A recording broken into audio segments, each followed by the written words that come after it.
Make him the cutest that I've ever seen. Win a bite of David Are we McCallum's live? Are we live? The light is green. It says we're live. I'm going to go ahead and press the intro button. There it is. Oh, okay. No. Ah!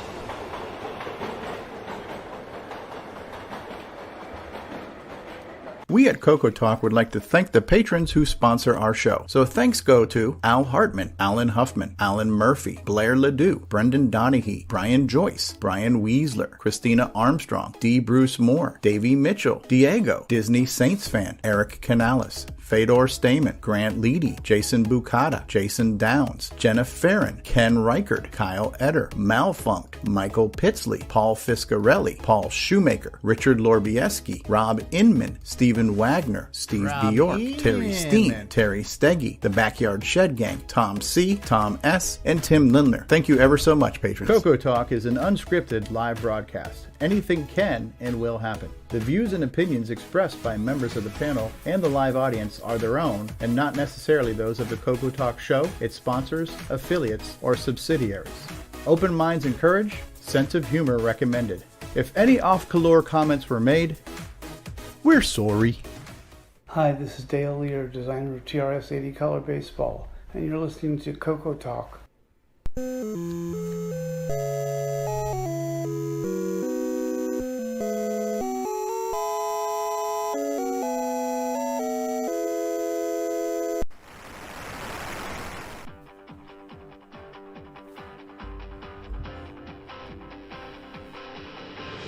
This is CoCoTALK, the world's leading live talk show featuring the Tandy Color computer. It's time to drop your socks, grab your real-time clocks, and let's rock. CoCoTALK is rocking the 8-bit world, keeping the Tandy flame alive. We may be mocked, but we'll never stop, cause CoCoTALK is rocking the 8-bit world.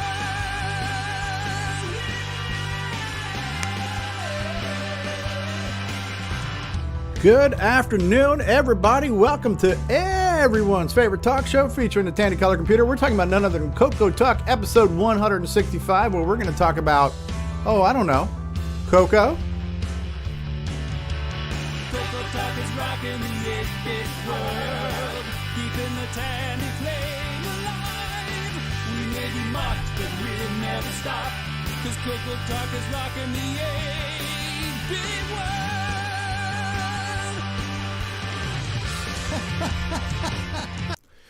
Good afternoon, everybody. Welcome to everyone's favorite talk show. And let's get to the best part of the show right now. Let's just get to the dreamy Nick Marotta. Everybody soak in dreamy Nick Marotta. Okay.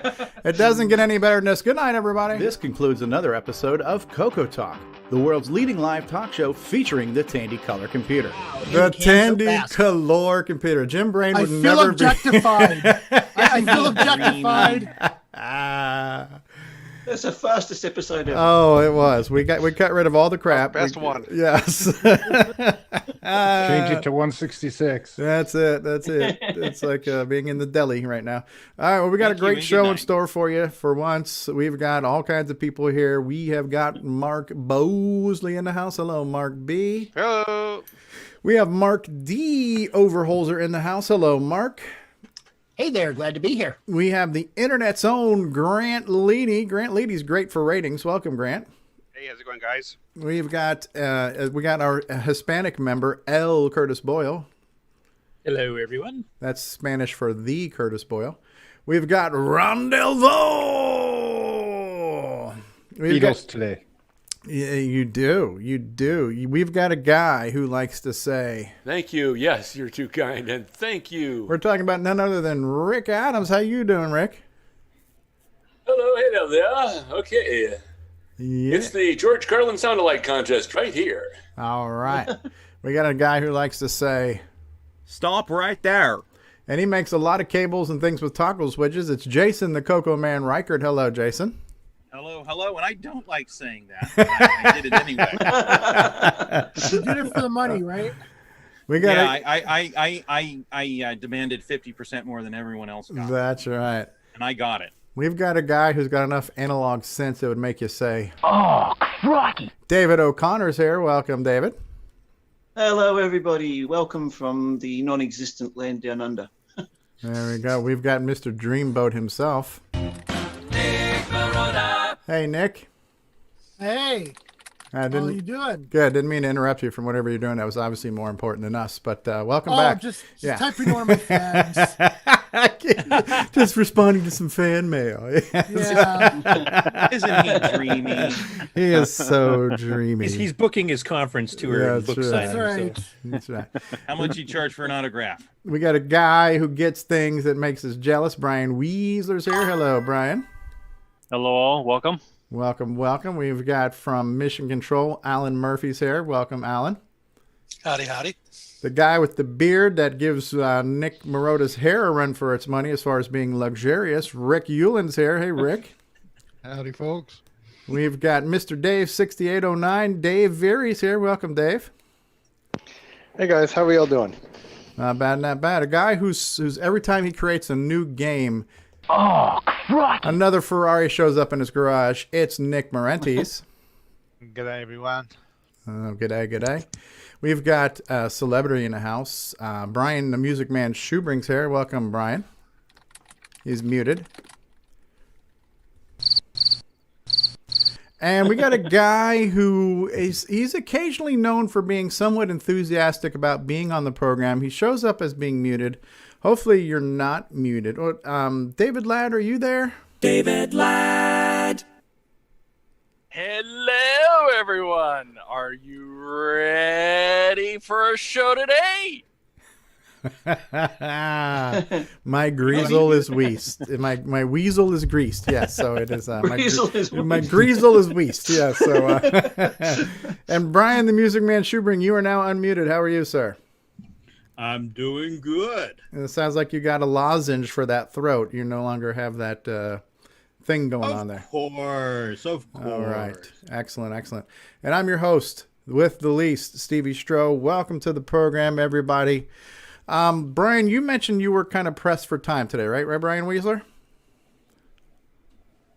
Yes. Yep. I got to step away a little bit later this afternoon here, so All right. I might not be here for the whole show. So what we're going to do is we're going to go ahead and let you get to your project update and acquisition, your show and tell segment. We'll go ahead and let you run with yours before we get into news, and then the rest of us who are not having time constraints, we could feature our stuff later.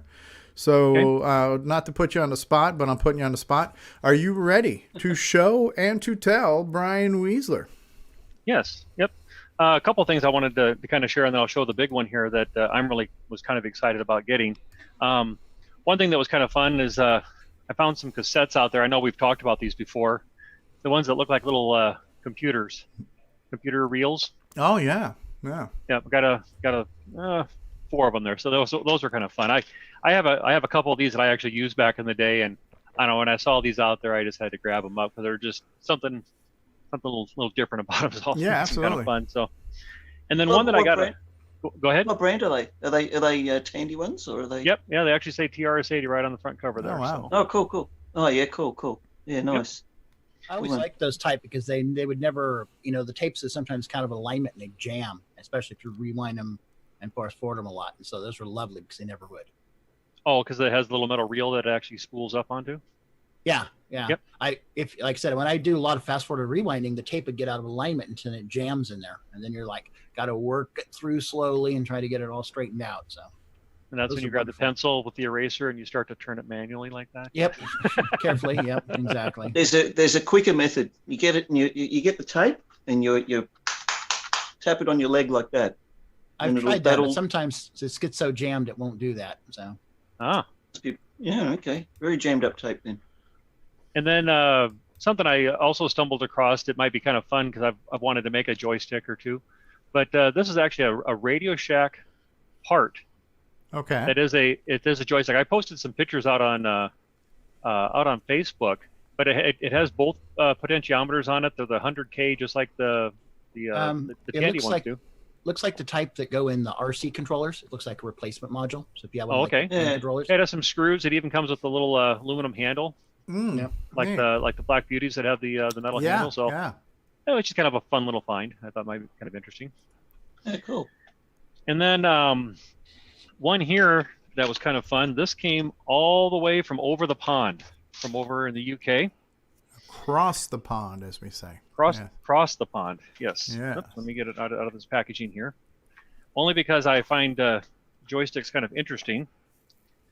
This one here, it's a company called, I'm going to, maybe you guys can look at the name here. How would you pronounce that there? Voltmace? Delta? Voltmace or Voltmas? Delta? Voltmace Delta. And the joystick looks like this. Wow, that is neat. That's similar to the Dragon stick. Dragon. Now, is that a self-centered spring-loaded stick? Yes, it is. Okay. Yep. Now, does that have the 5-pin DIN like the CoCo connector? Yes, it does. Yeah, but it has the 5-pin. Okay. Oh, cool. That's probably for the Dragon then. Neat. Yeah, it was listed on the Dragon site. Okay. But it it's brand new. This button here doesn't really do much. If it does, I don't know. Maybe it's more Maybe of a left-handed. Maybe it's a rapid fire or something. I'll have to try that. Try that on a Are game. there To see if any, it does. I was just playing it with this one here, and is there any insert in the pamphlet, or anything that came with it?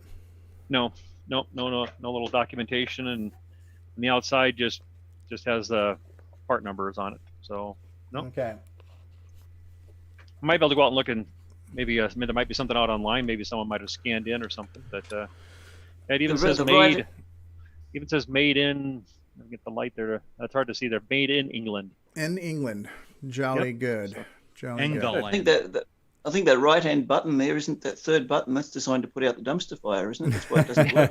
That's the rage quit button when you're doing really bad in the game. So yeah, that's the abort. You press that button, you go flying out of your chair. It's the ejector seat button.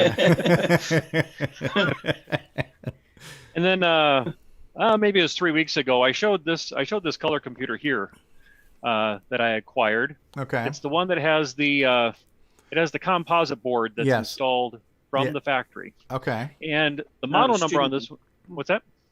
The educational one. The educational one, yeah. And its model number is 26-3128. Wow. Well, I came across, and let me do this real quick, gentlemen. I'm going to switch my cameras here. There we are. Clear the desk here a little bit. So here's one here. It looks better on the picture. It's actually quite yellowed right through here. And this one here is that same model number, but it's a 26-3128A. I don't know. Is it coming into focus at all for you guys? Not too much, no. Not too much, though? Okay. Well, the thing I really wanted to show, so this is it's a similar model, but what's really cool about this one, the composite's in a different position. It's a different position, and you can actually switch it between color and monochrome. Monochrome. Color and monochrome, yeah. Yep. Okay. So that was really cool. And the thing that's unfortunately not coming into focus, that this one really made me. That's here. Sorry, guys. Trying to look at the screen. The serial number is all zeros and a 1. And a 1. Is that the one you got from Canada? Did that come from Canada? Yes, it is. Okay, I saw that one. I saw that one in Canada. Yeah. Okay. Yep. So this is 00001. That is neat. That's cool. I was really excited to get this one. So. Does it say color on there? It actually does. Well, on the front it says just color computer, but on the back here, I don't know. It's probably not going to come into focus very well, but it has the different. It's not going to come into focus. Sorry, but it has the color on the back of it there. The proper pronunciation of color. You can kind of see the yellowing here now. Yeah, absolutely. Yeah, so the thing I'm debating about is whether to. I've been doing some retro writing lately of some other systems, and I'm really debating whether to break the seal and make this thing look pretty. I really want to. I might go ahead and break the seal just to make this thing look proper. Here, I have something that can make it look pretty. Hold on. We just put up this picture. Just put a picture of Nick Marotta on there, and that'll be all you need right there. Fan mail spikes. Yeah. Isn't he dreamy? Yeah, Ron Delvaux's got stickers he put on his CoCo. You can get a Nick Marotta sticker for your CoCo, and there you go. Increase the resale value, especially if it was an autographed, like trading cards. I demand a royalty on that. That should be the next impulse item in the next CoCo Fest. Nick Marotta sticker. Yeah. When you see things listed on eBay, what is it, the New York Times or whatever? Yes, that kind of a thing there? Yeah, it's the Nick Marotta Tiger Beat magazine edition of the CoCo. So did that CoCo come from Quebec? Is that a Quebec CoCo? I don't know if actually, I can't remember where. I'd have to look at the shipping to see where it came from. I don't have the tag in front of me. I think me and Steve were looking at that one a couple months ago, eh? Is that the one? Yeah. I actually just got this about a little over a week, about 10 days ago. So I think not this past Wednesday, but the Wednesday before. So yeah. So it was out there out on eBay for, I think it was up for auction for 6 days. Now, whether somebody had listed it before or not, but I didn't notice it at first when I saw it because it just looked like any other CoCo, and then I started scrolling through the pictures, and then this is what caught my eye. So I was looking at it, but yeah. Neat. Yeah, when I had gotten a composite mod installed on my white CoCo 1 back in the day, and it had 3 leads coming out. There was one for audio, there was one for composite color, and one for composite mono. So I'm assuming the mono basically just lacked a little color burst or something to not muddy up the picture on the monochrome screens. And that's probably what that switch is doing, is just cutting off color burst or something like that. Actually, if you want to see it, I can plug in a couple cables if you guys want to see it. If someone else wants to talk about something, I can plug in real quick and you can see it up on the screen. Sure. Yeah. What it looks like there. The MC1372, the video demultiplexer chip, actually has composite in the form of S-video signals on its pins. So you can actually get a full color composite signal and a black and white signal directly off that chip. Is that the VDG? No. The the MC13, what is it, 1372, I think? Okay. 134. What is that? Yeah, the 1372 is a modulator chip. Yeah. Okay. Mr. Dave can tell you all about them. And letting the magic smoke out. I nearly let magic smoke out of mine when I was designing my composite mod. P51 space modulator. Yes. It was a small fire, Mark. Just a small fire. It's more illudium. Okay, so that's very bright. The color is kind of overdriven there. So that's in the color mode, right? That's in the color mode here. So then. Yeah. Okay. So that just kills the color burst, I guess, right? Mm-hmm. Yeah. Nice and clean though. Very clean. Very clean composite. Yeah, very nice. I mean, it's that factory installed one there, and it's just really pretty exciting. I really like it. I was kind of struggling a little bit with what type of a plug to get for it, and I realized when I asked the question out on Facebook, what I had was one of the plugs that has the yellow, red, and white, so it has the stereo connector on it. Yeah. And when I switched to one that had just like a stereo plug, basically, if you want to say, no video, that was the ticket. So having that extra, I want to say not really prong, but extra contact on the plug. Yep. It's not connecting correctly inside the composite port. And when I switched to that and then plugged in, everything was nice and clear. So there you go. Yep. No, that's a beauty. That is a beauty. So that's the same EdCasm color script sit mode there. Yeah. That's the same connector I've got on my MC10 that I have not had a chance to look at since I've had it now for like 3 or 4 days. Yeah. Just go back to color again on that for a sec. Yeah, it's super bright. Like it is kind of bright there. The green is bleeding through the text. Yeah. Yeah, it looks good. It looks good on my monitor over here. I have a splitter on it, so on my monitor it's a nice green. This is going through one of those Dazzle composite USB. And you could probably, in your software settings, you could probably turn down the hue or something on that to soften it a bit. Yeah. No, but that's great. Up on a monitor, it looks great. So yeah, that is super clean. Though. Super clean. Yeah.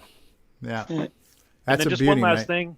Whoops, sorry. That's a beauty. That's a beauty, mate. Yeah. One thing I wanted to share, and I was going to post some pictures. There was I think Stevie, you'd commented on it. A guy had done some retro brighting, and he tried to use, I think, water that might have been too warm, and he actually melted his keys. Okay. Trying to retro bright. Didn't you? I think you guys might have seen. Okay, I remember seeing the picture. Yeah, so he was asking if anybody had some keys they could spare, right? Keyboards and stuff, and he had and I had shared some pictures out on Facebook of a computer that I was retro brighting. Let's see here. Where's my share button here? Puts a whole new meaning on the word melted keyboard. He did. He really did melt his keyboard. Oh shoot! I'm not seeing my. Oh, well, I had to stop sharing on mine. So. Oh, I'm sorry. So go ahead. You're good. Okay, so here's some pictures that I had. Bring it over here. Sorry. We There see you it. go. Oh. So here's a. It's not coming through very well, but there's actually some writing here. This one was kind of. I started to clean up a little bit. You can see here. Can you see this writing right Yeah, here? Someone yeah, a wrote little bit. Someone wrote like $25 on it. Okay. And the method, the reason I wanted to share was I think some of you folks have done retro writing before, and for me, what really worked well was using this product here. It's a clear, it's a liquid peroxide. Okay. This 40V, and then I used a tub like this. I found this at Walmart for $10. Okay. And what's really nice is that it has this gasket that goes around it.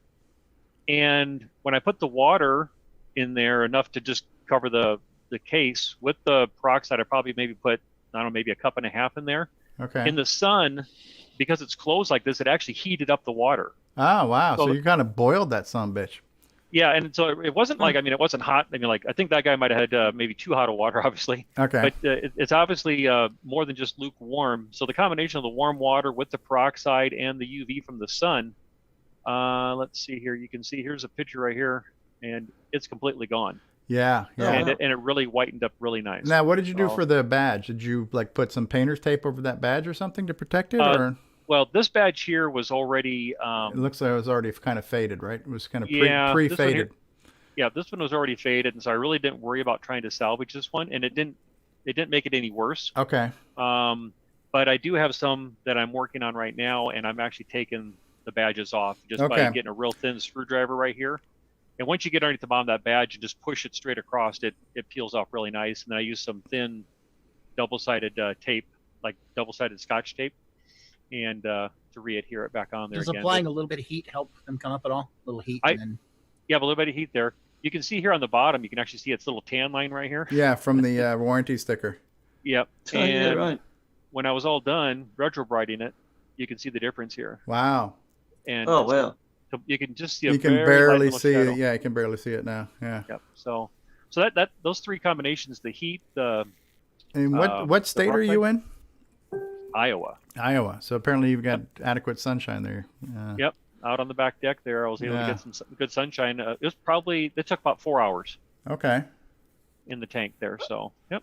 Wow. I really like the look of those, the white case CoCo, the full size white case ones. Yeah. And having that seal too would kind of keep the evaporation back inside. So as it evaporated, it would just condensate, and you have probably less water loss at that point, right? So yeah, and then because I think also too, like the peroxide, I don't know if it would evaporate out of the water or not, but I've only been adding to it. I've done 3 different cases now, and I've only added just maybe another cup of peroxide over the past. I would imagine 4 it days. would. It's probably going to work the same way water does. You know what you know that water is H2O and peroxide is just H2O2. So it's all the same stuff.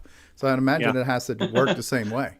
Yeah. Right, just evaporate away, and that foam seal seems to work really well. So yeah, no, that's really cool. That's a cool process. I might be tempted to try that. What was the mixture of water to peroxide? Like half and half, or? No, I probably have.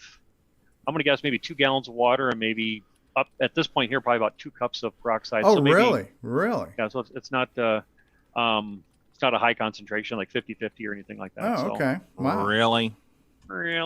Okay. Very cool. Very, very cool. So yeah, I've been wanting to do some of that, and I got some cases. So this color computer I just showed you, I'm really tempted to do it just to make it look pretty, only because it's kind of a unique system, and it's nice to keep the warranty sticker intact, but this one might be worth it just to make it look nice. So. Now, has anybody heard from Carlos Camacho lately? Does he still have the badges? Because he had some of the square badges and the bar badges for RAM and for Tandy CoCo type stuff. Yep, I bought some about a month ago from him. Okay. So that would be nice. He's been active on Facebook, though he hasn't been on in the chat here or anything for a while. Okay, all right. So that's a good source if you need some of those kind of spacebar looking badges that go across the CoCo ones. He's got some. They look of those. really good too. They're really good quality. Yeah. So yeah, if you find yourself where you got one that's just in really bad shape, a nice new replacement would be a good thing to have, right? Now here's the ones that I picked up from him. Okay, yeah, those look really good. Yep. And those are kind of bubbly? Yeah, the kind of a little bit of that bubbled up plastic that's over the top of them. Okay. Yeah. Okay. Yep. Neat. And, Very cool. But he ships them out real quick too. Now, do you have this? Does he have the square ones too that go like in the corner above the keyboard, like it says 32K or 64K or whatever? Yep, right here. Okay, 64K RAM. Look at that. Yep. Your one-stop shop for all your badge and button needs, huh? Yep. I don't know if he has he's talked about having a website that he wanted to put up. I don't know if he has that up or not. I just messaged him through Messenger. And Right. Well, yeah, I believe the website itself, the domain name is colorcomputerstore.com, but I don't know if he ever got that. That's the site name, but I don't know if he ever set up his e-commerce site. That's what he does for his day job. He does real e-commerce sites. So he's been wanting to do a CoCo e-commerce site. I just don't know if he's gotten to it yet or not. Okay, well, I'm done dominating the show. Enough about you. Enough about you. Let's hear about you. All right. Well, how about we do this? We're gonna take a commercial break before we go into news. And you know what? We're gonna play a commercial that we don't play as often. So we'll be back after these words, and then we'll be back with some news from L. Curtis Boyle. After these messages, we'll be right back. The Bakers. Now they like a family present. Let's see now. Tandy's color computer system with its own carry-home pack. That's a family affair. Wow, Dad. A color computer. A computer cassette recorder. And Aussie Accountant. That's for me. And OzQuiz for my school project. And 2 joysticks. And a viewed game. Okay, who's the expert? Me, Dad. Thank you, Tandy. Sam. I'm too sexy for my love. Too sexy for my love. Love's going to leave me. Hi there, this is Mark Overholzer, and you're watching CoCoTALK, the world's leading weekly talk show where you can join in. Hey, come watch us and see what's happening in the world of CoCo. All situations depicted in this trailer actually happened. This true story has been anonymized to protect the guilty.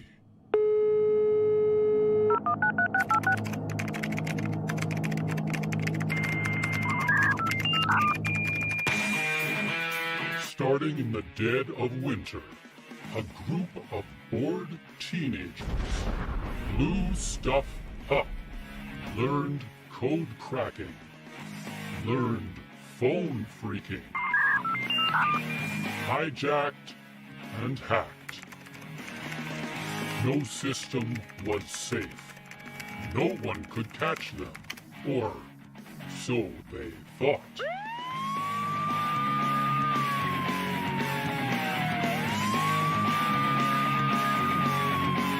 True story at the dawn of the internet. System hacked. You can leave your hat on. Every Christmas, Santa's little helpers go shopping at Radio Shack.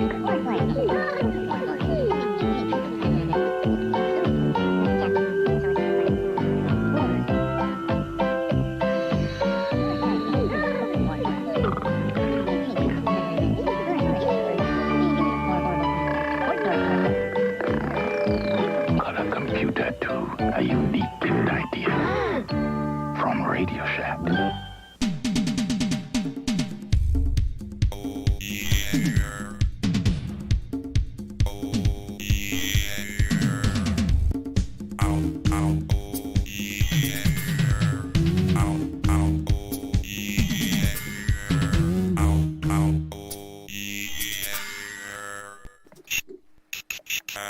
Hi, this is Rick Adams, and I'm the author of Temple of Brahm, Shanghai, and now Bomb Threat, and you're listening to Steve Stro on CoCoTALK. From around the world, what you need to know. Get caught up on News with L. Curtis Boyle. A Muppet News Flash. It's time for everyone's favorite part of the show. Well, we're talking about, of course, dreamy Nick Marotta. But the second favorite part of the show is news with L. Curtis Boyle, our favorite foreign correspondent. What's new this week, L. Curtis? First of all, I'd like to say that we're probably the second favorite because we're the ones that help people have their nap time during the show. So. as Mikey says, snoozy newsy time. So. Hey, first up, Canadian Retro Things. I'm not sure if he's in chat right now or not, but has a video of how to fix some glitches he had on his MC10. Now, his MC10, kind of like yours, Stevie, had that custom 8K ROM. Yeah. Or 8K RAM mod, I should say. So now he's fixed it up thanks to some tips that he received that actually will work properly with the 16K module. Okay. And I don't know if you remember the video we showed before, but Yeah. it used to be the video was all glitched up and he was trying to play some games and it was just a mess. Mm-hmm. And it's all completely fixed now. So he goes through the process of what he had to do and what exactly had to be done to fix it. So I won't play the video, obviously, but check that out. Well, we are very lucky to have a famous YouTube celebrity with us in this community. Thank you, Canadian Retro Things. Next up, Phil Harvey Smith has some photos of the first factory-produced versions of the circuit board for replacement power supply for the Dragon. Ooh. So he's done some prototyping stuff, kind of like we've seen, what's his name? Who's doing the salt chip replacement. Okay. But now he's actually getting into... Terry Trapp. Right. Yeah. So this is what the board looks like. Now, he did discover there's a few glitches on this one he's going to have to fix up on the final run, but these are fixable enough that he can actually sell these. Okay. Before he gets into the main, redesign. Yeah, these are really cool. I think he's using like some sort of like a laptop type of power adapter to plug in through the back there. They're really cool. I've been kind of watching this. There it is installed. Wow. Neat looking layout. It looks like it's going to be a lot smaller than whatever used to be in there. Yeah, if those screw mounts on the right there are indicative of what the original now, size is was. this would this also be, is he designing this for European 220 only, or is this going to be like auto switching or whatever they call that? The transformer's external, so it shouldn't matter. As long as you're putting in the 5 volts DC or whatever it needs. Yeah, it also needs like 9 volts AC for the for the RS-232 portion on the on the 64K ones, but maybe so this what's is the only 5 volts. So is the connector on that? If it needs 9 volts AC as well, is it a multi-pin connector or is it just a DC connector? It might just be a barrel connector. It might just be 5 volts. If it's for the Dragon 32, it probably doesn't need the 9 volts AC. Because he's got some DC to DC converters here. Yeah, the Dragon 32 just needs plus 5 and plus 12. The negative 12 is if you have RS-232. So it's it does not. It's just the plus 5 and plus 12. Okay. So the DC converter is obviously stepping 5 volts up to 12, I would imagine. Would this work with the Dragon 64 then, which does have the serial port? Yes, it can. You just if you're not piping negative 12 in, you can't use that. I was playing around with that on mine. I have a breakout board that you can use with a PC power supply where you plug that AT connector into it. And I was playing around with that a little bit, and I had my 64 running with just plus 5 and plus 12, so it works fine. Okay, so you're basically meaning you're powering the Dragon, you're just not powering the serial port. Correct. Yep. Okay. I'm glad you had hardware guys were here to explain all that because I didn't even understand it. Never mind, could have told you what it was. Yeah. Mm-hmm. What I kind of like about his board there is that if you kind of go back to that previous picture, right there, to the left of it, there's the hole on the side there where I'm trying to remember what that's the reset button would set. I like his board because I'm thinking about it when he makes them available, buying it because the CoCo VGA, I could use that port right there for the video connector to go out right there, and I think it would set nicely right in that little pocket. So I could hook up my CoCo VGA and then have the video out right there in that little where the reset button would go. Okay, so the hole is just above the reset switch, which is basically facing the left side of the case there, right? Yes. Where that little spring-loaded thing is. Yep. So there's a hole just above that. Okay. Yep. Okay. And that the CoCo VGA is like that little basically S-video looking connector, right? Yep. You think that'll flush up there nice and pretty? I'm hoping so. It looks like there's the right amount of room there. I just remember And when our standard for pretty is Nick Marotta on the cover of Teen Beat magazine. So is it going to be this level pretty? I don't think that's possible. We have standards on this show, so level dreamy. Oh, my ego. That's very soft. He'd be stroking his ego. All right, so cool. I love seeing stuff like this. You go to sleep. Cool.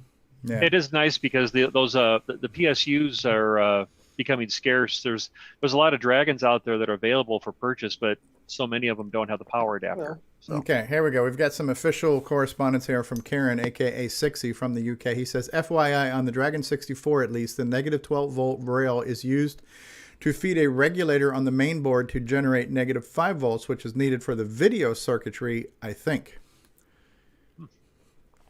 But you're saying you got it working on a 64, though, right? I had it working on a 64. Now I have my CoCo VGA connected to it, so maybe that might have been working differently. I'm not sure. Okay. But I was playing with it because I pulled the plug off of the negative 12 and it was running fine, so I'm not sure. Yeah. Also noticed on that board it specifically had a 5-volt video fuse. Perhaps that had something to do with that. Okay, yeah, I noticed there was a handful of physical fuses on there too. Because I remember when you posted your picture, Brian, Phil had given you, was it Phil or somebody else said, please be careful about this, and that, and he had told you a few things to be careful for as far as if, maybe having a fuse in a power supply because something could blow something up in your Dragon. Do you remember that? Yes, I was, what I was looking, yep, what I was looking at doing was using a smaller PC power supply. Right. I found one that would fit inside for the back of the Dragon, and then I was going to use a breakout board, and obviously the PC power supply is capable of providing more current than the Dragon needs, and so he was saying to put like some fuses in place just to prevent any shorting, so you don't fry your board. So okay, yeah, right. Yep, fire breathing dragon. Fire breathing dragon. It would be, yes.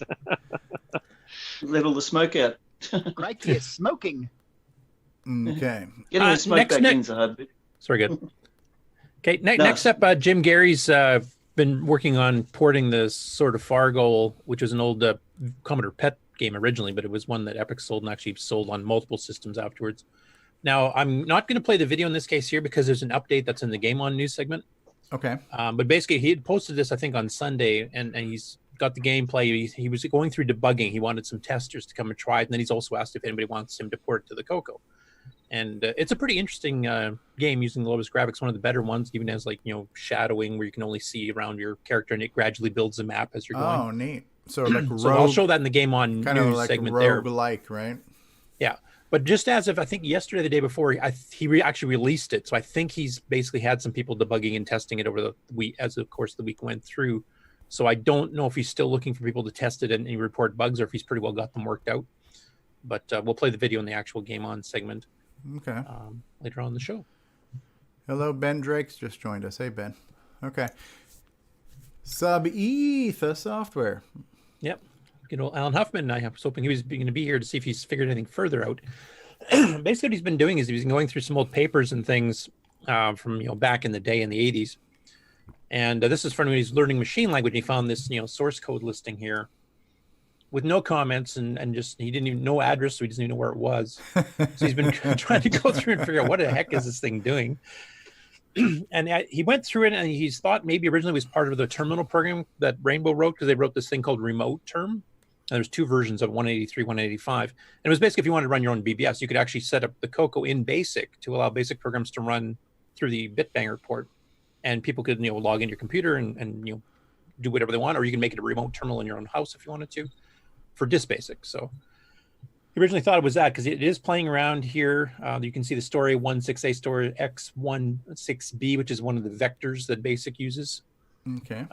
So he was trapping that. Basically, what the code is doing is it's taking the original vector that BASIC itself sets up, making a copy of it in his own routine that he loads in, and then his own routine then jumps through back to where BASIC would have gone in the first place. So this code is inserting itself into BASIC itself.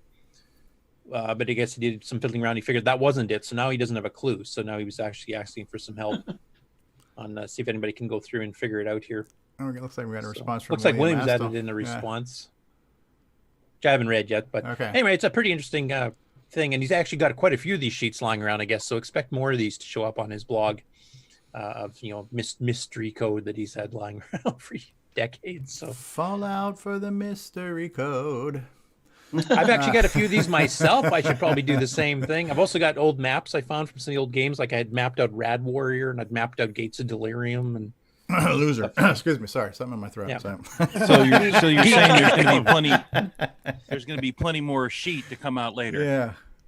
Look forward to more sheet on this show. yeah, Alan's just full of sheet, so it's. Hey, Ed Snyder here decided to do some experimenting because he doesn't have enough to do. No. So he's making another run of CoCoMech keyboards, and he thought he'd try black keycaps. Now, unfortunately, whatever pigment, as he points out in the poster, whatever pigment they used did not lend itself to high contrast color change via the fiber laser. He's got lasers, as they'd hoped. How well things mark is highly dependent on the formulation of the plastic. So the shots you're seeing here, which actually are fairly easy to see, is because he's lighting it at an angle and you can kind of see. But if you're looking at it dead on, it's kind of hard to see. That's cool. So cool. It's like a stealth keyboard, so they're kind of engraved, so they're not colored in. But you know what this reminds me of? It reminds me of the D&D dice. So just get a white crayon and you can color in those things. So yeah, you could. Or you could just buy a bunch of really intense LEDs, maybe insert them inside of each key, and maybe it'll glow through like Dave's does. No, I like this though. I think it's cool. I'm thinking, this would be cool. Now you got the blackout keyboard. We got the blackout CoCo SDC. Black is beautiful. So and if you take some of the original D&E board CoCo ones, if you rub all the gray paint off, they're black underneath too. So. Yeah. The later ones I think were white, weren't they? The F boards. I bet you could spray those with something and then wipe the high parts off, leaving the whatever you spray it with in the grooves. Yeah. With radium. And I do like that Ed now, like whereas manufacturing the actual CoCoMech keyboards himself, actually put a self-portrait of himself on the keyboard. Cylon for the win. Yeah. He's trying to compete with the Nick Marotta cuteness factor here. Yes. We'll pull that up real quick just for everyone to see there. So yeah, that's good. So, next up, Bart van den Akker of the Home Computer Museum in the Netherlands. He has this little thing with the museum where he does like a computer of the day, and this one he posted, of course, is the CoCo 64K CoCo in North America, the Color Computer 2 in Australia and in Europe, which is the original full-size case, but with the white melted keyboard and the white casing. And as he mentions here, today's computer of the day is a special one. It's the very first computer of Bart, the founder of the museum. It's a Tandy Tierceti Color Computer 2. Mind you, the U in color is here, so it's properly spelled. Color. And then he kind of goes and describes a little bit of what it was, but we've seen it on some of the videos. Sounds like you're saying the word color, but with the U in it. Actually, so that was the computer of the day featured on the site. Very nice. Next up, Todd Wallace has done basically a version of Dur now for Nitrous 9 because he's been learning assembly language Nitrous 9 and as he was learning about fonts before. So his new Dur is actually an MS-DOS style Dur that actually prints out if you're familiar with running DOS. The fields are in the same the order. Directory of folder in parentheses or brackets there, Dur. Yeah. The free space on your drive is an option at the end because it's a lot slower doing it under OS 9 because of the way the directory map is done. Okay. Or the bitmap for the sectors, I should say. So on a full-size CoCo SDC, it can take like 5 to 10 seconds just to calculate that. So you get this nice Dur and then it pauses and thinks for a while and then comes through and prints that. So it's a option flag he's got, but it looks kind of nice. And of course, he's using his CGA-based font that he did as well. Yeah. So it really looks like an MS-DOS machine. Yeah. That is cool. Yeah, and he's actually got it up for download. So if anybody wants to insert that onto their Nitrous 9 ease of use or a regular Nitrous 9 image and use that Dur instead of the stock ones or the other 3 or 4 that we've got as options. Dragon Bites is in the chat. He says, I'm trying to optimize the speed of this free space routine, though, so it can be default later. There you go. Yeah, I know him and William Ast have been going back and forth in some ways to do that, and I suggested you could use the fact that the CoCo 3 gives you an 8K data area in Nitrous 9 no matter what you actually ask for. And because this is CoCo 3 specific, he doesn't have to worry about trying to run on level 1. So you could like buffer in a good chunk of the thing and then just zip through it in RAM and then, instead of reading one sector at a time, which is slower. So Neat. keep an eye I on love that project. font. I love that IBM font. Yeah, and it's got most of the graphic characters. So if you wanted to port a DOS game, I mean, there's most of them there, and the few that are missing, you could create a second font that you could just switch to if you need those, the happy faces and stuff. But all the line drawing and crosshatch, fill in stuff, all that stuff's there. I see David Ladd Snipes game in the future network. Yeah, David Ladd, get on that. Next up, now Stevie, I think you probably know more about this because I haven't been able to get into Discord much, and I saw that you guys were talking on there a few times. That Richard has officially announced that as of this Monday, coming up in 2 days, June 22nd, the CoCo SDC board that he's manufacturing, because Ed, of course, is so busy with GimeX and CoCoVJ manufacturing and a ton of other projects, making mini MPIs, mini MPIs, MC10 boards, everything else. We needed a second source for what is the most required third-party piece of hardware for any of the CoCos. So now we have a second source. As of Monday, you can order them from Richard. He's going to be selling them with cases, and they're not with cases right now. The case version will be coming out in middle of July, I believe. Mm-hmm. And then he'll be able to sell that as a package. Did you have anything further to add, Stevie, from talking Not to really. him? He announced this on the show, too, that he was intending to do this, but now it's official. I believe he had mentioned earlier that David Ladd was going to be a source for 3D printed cases, and I'm assuming David is maybe just not ramped up for production yet, which is why this first run will be board only. I don't know if David's here, if he can speak to that, to when he'll be able to... Due to issues with my 3D printing, I have not gotten anywhere for printing. Yeah. So printer's not working correctly yet. Okay. Are you the only source for cases for him, David? That is something you'll have to ask him. So John Strong used to make cases for this. And I'm sure he still does. You would... could, but I think as far as Richard's selling them with cases, I think his original intent was to get those cases from David. Right. Probably in bulk, and then just send them out with. But you can get your cases from wherever you get your cases. Right. There's ones on Thingiverse if you've got your own printer where you can print your own case. John Strong sells a standard and deluxe case, so you could reach out to John.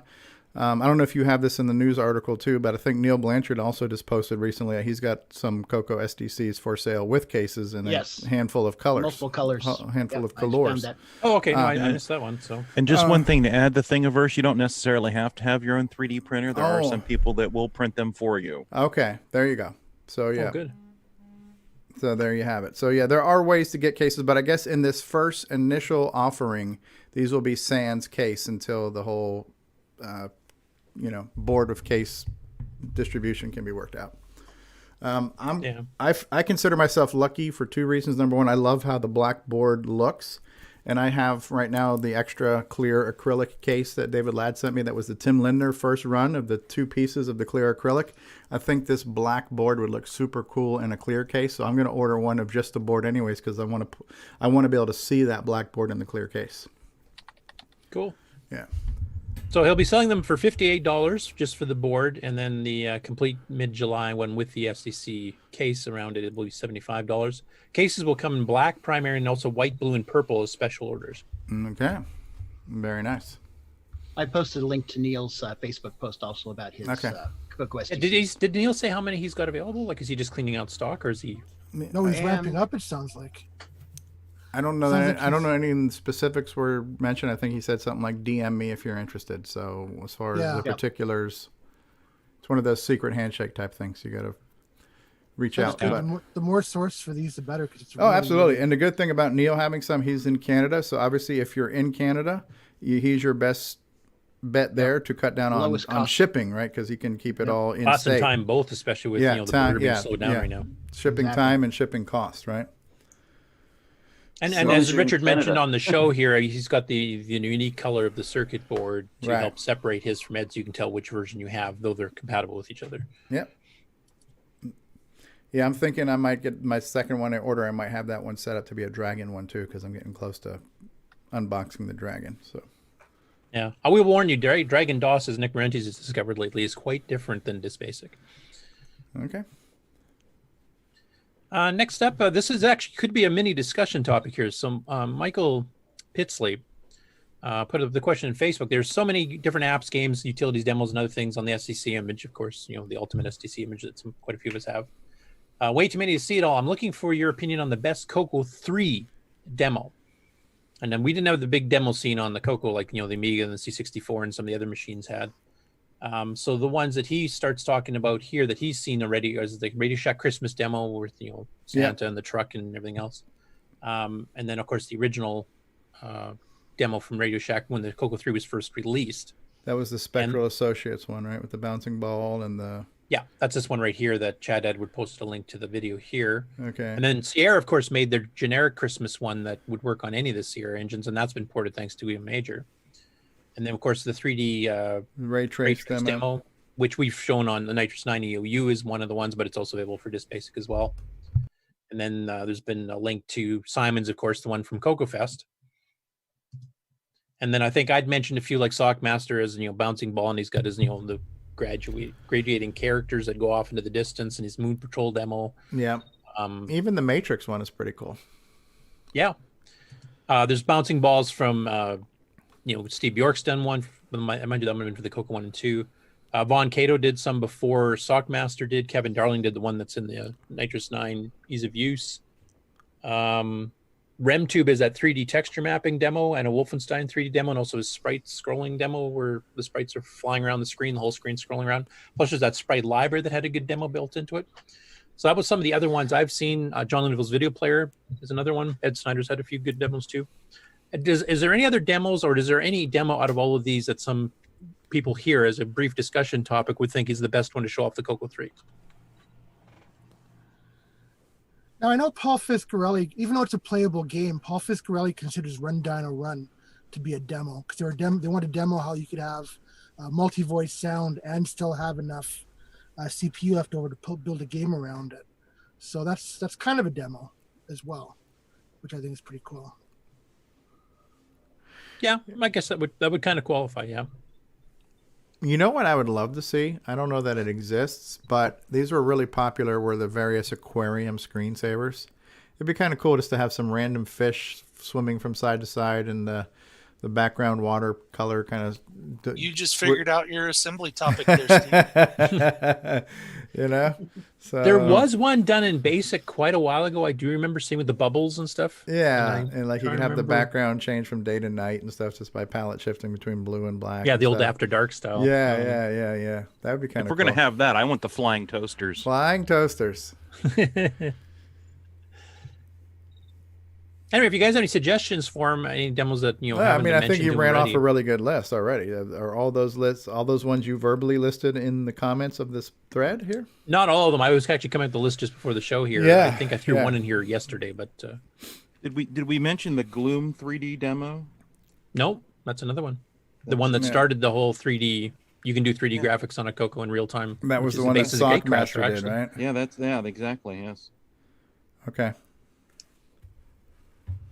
Cool. Yeah, so go ahead and if you got any YouTube video links for him to check out to see what they look like as a preview, or just to tell him, try this image on the Ultimate STC. And let him try it.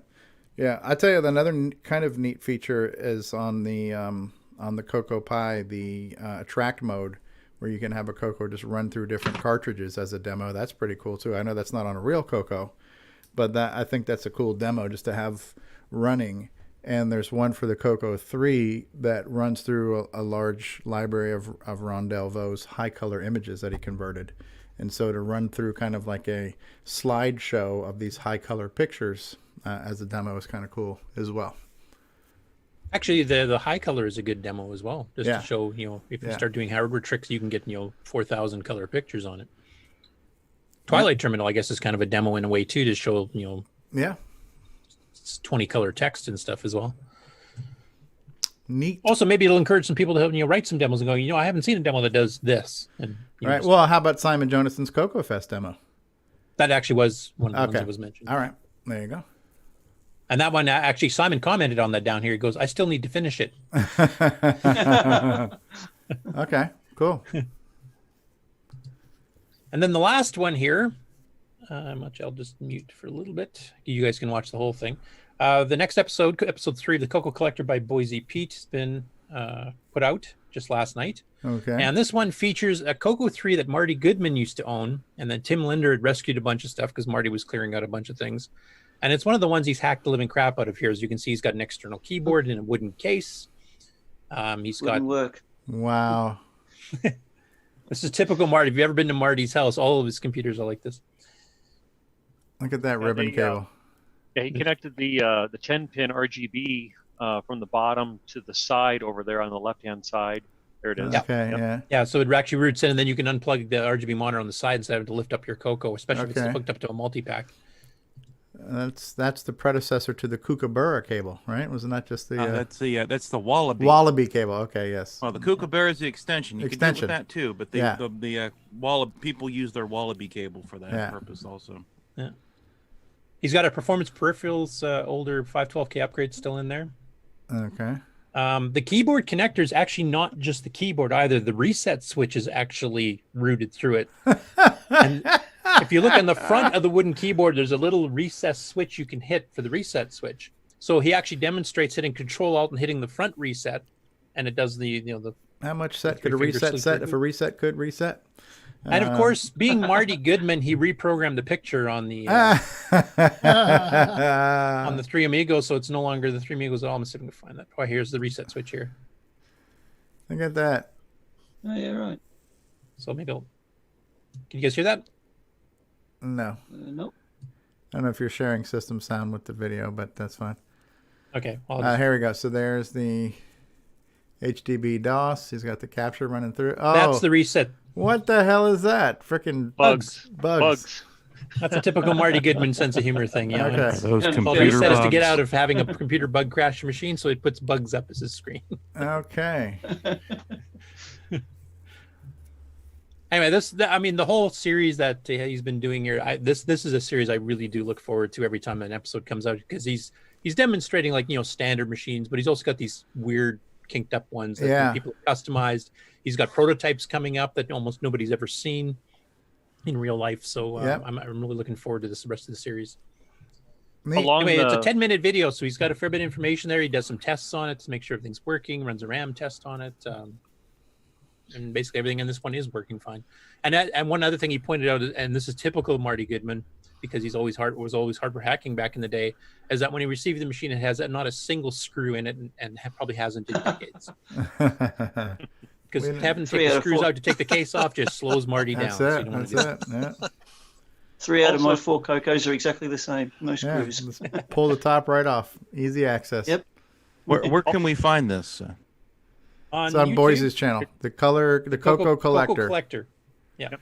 I believe the link was posted in the live chat. Link was just posted in the live chat. Wonderful. Yeah. Also, too, I'm sure he will not do it with this one here, but his 2 previous episodes where he did a CoCo 1 and a CoCo 2, he has now put them for sale out on eBay.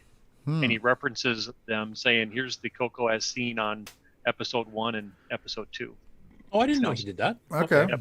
Okay. Yeah, I think I saw him pop up yesterday on eBay.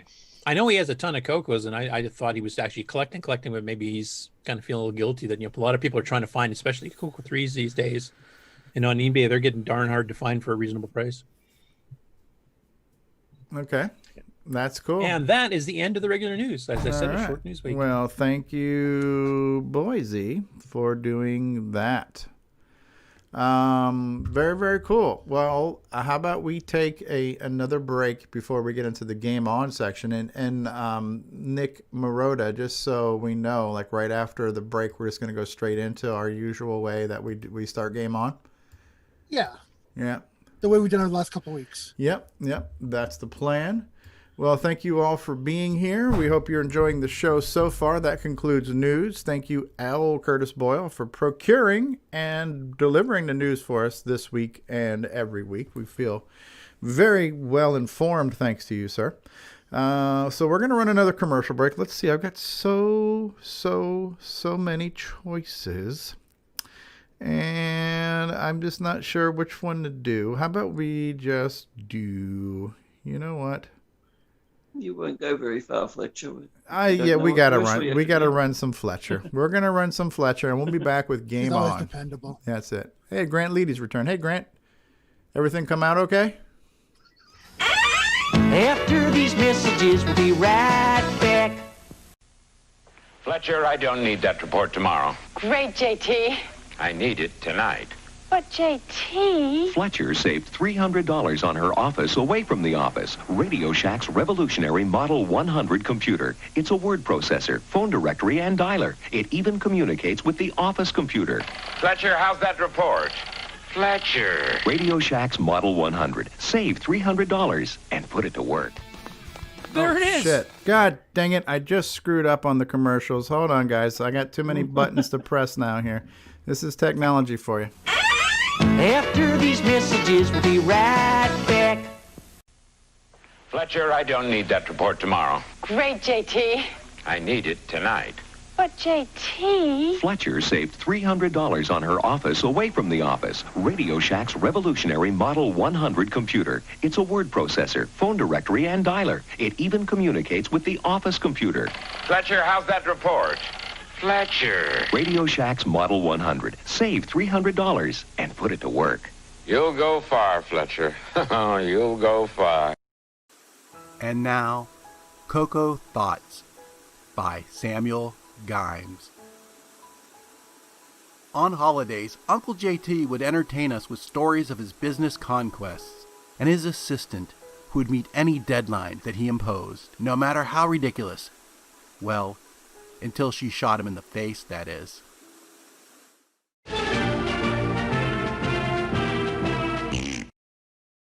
Hi, this is the award-winning Alan Huffman of Subbeat the Software, and you're watching Stevie Fall Off Cliffs. What's going on, guys? Stevie Stroh here, and I want to say thank you so much for being part of this adventure with us. It's been such a great experience in doing CoCoTALK every week, and the support we get is just amazing. And so the fact that you watch and listen is all the reward that we need. However, if you would like to become a patron of the show and offer some financial assistance towards the production and hosting costs of the show, we do have a Patreon site available for that, and you can reach that by going to our website at CoCoTalk.live and clicking on the Patreon link. But just do us a favor and watch and listen to the show. Hey there, I'm Marco Roser, and you're watching CoCoTALK.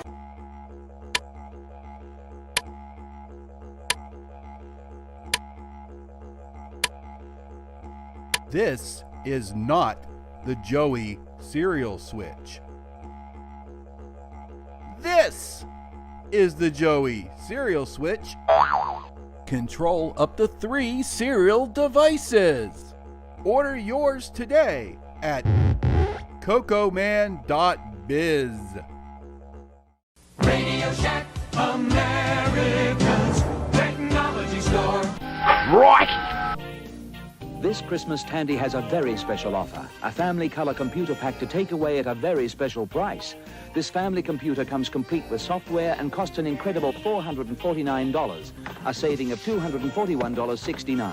It's powerful, educational, and ideal for the young and young at heart. The easy way to start computing. The Color Computer Family Pack from Tandy. Get it while it's hot. Tandy, the biggest electronic store in Australia. Yeah. Hi, I'm Tim. Playing Daggerith like that idiot from the book. You're watching CoCoTALK. And now, CoCo Thoughts by Samuel Gimes.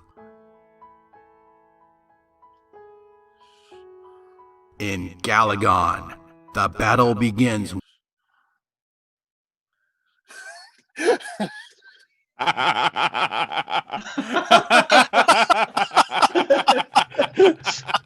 It's funny.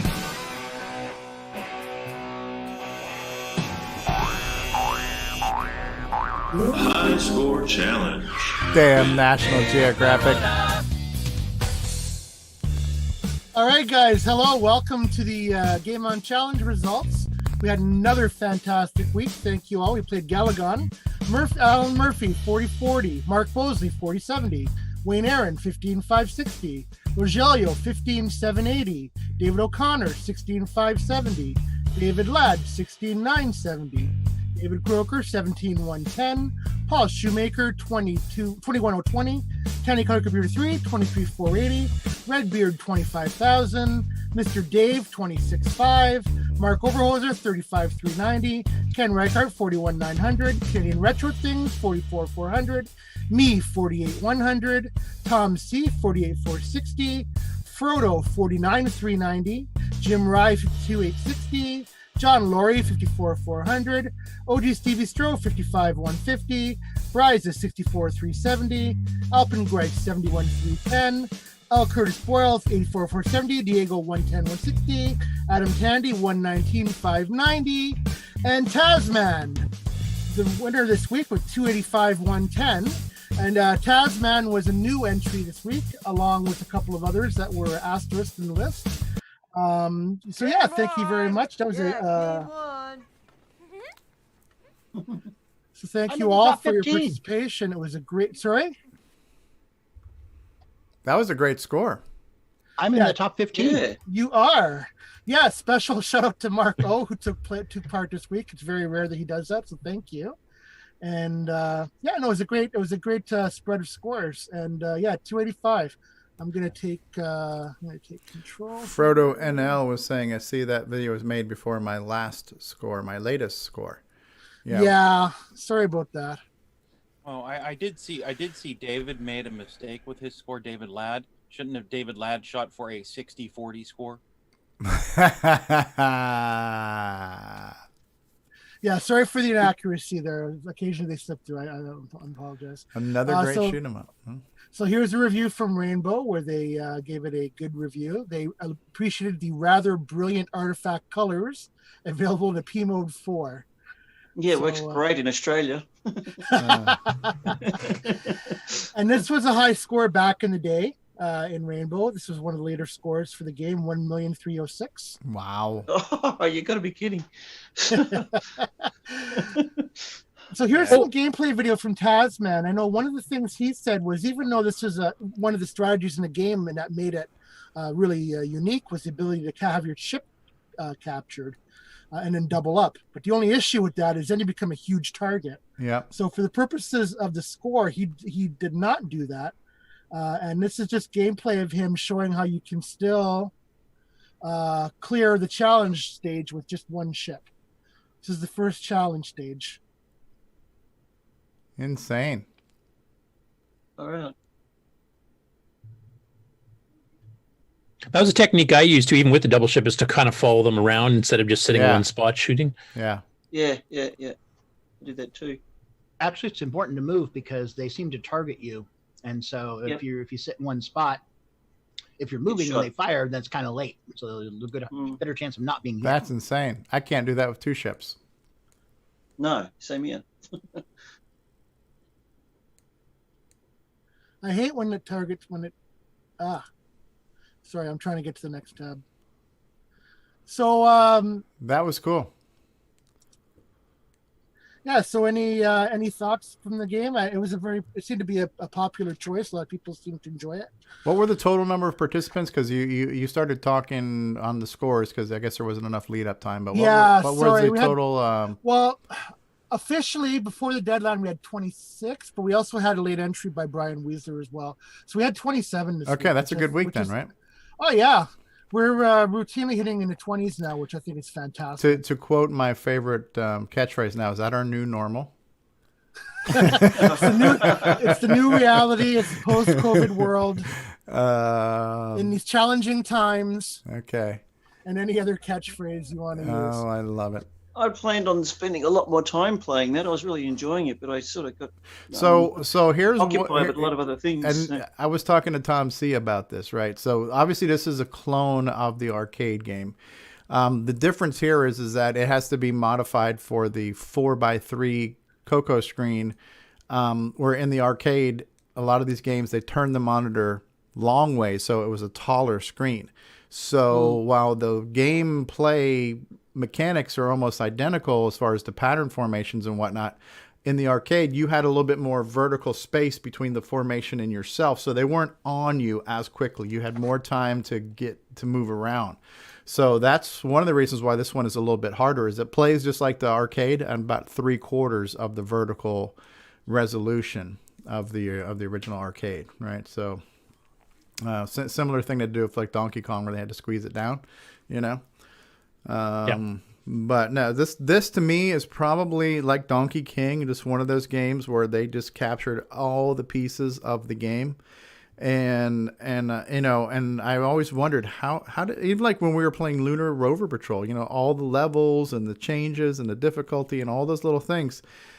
The only way they could have done that is those guys had to play the real games over and over again and just take notes or do recordings or do something to manually. Nowadays, you can just dump the ROM, right? And you can look at the source code and you can get all the artwork and assets and all those things. But back then, these guys had to rebuild this is like a Michelangelo. And they had to basically repaint a Michelangelo from scratch, you know? So I wonder how faithful the challenge stage patterns were to the arcade. Because I think Tasmanian said there were 5 challenge stages patterns that then repeat. And I know the first one looks the way I remember it from the arcade. Yeah. At least the first couple are the same from when I was playing. Yeah.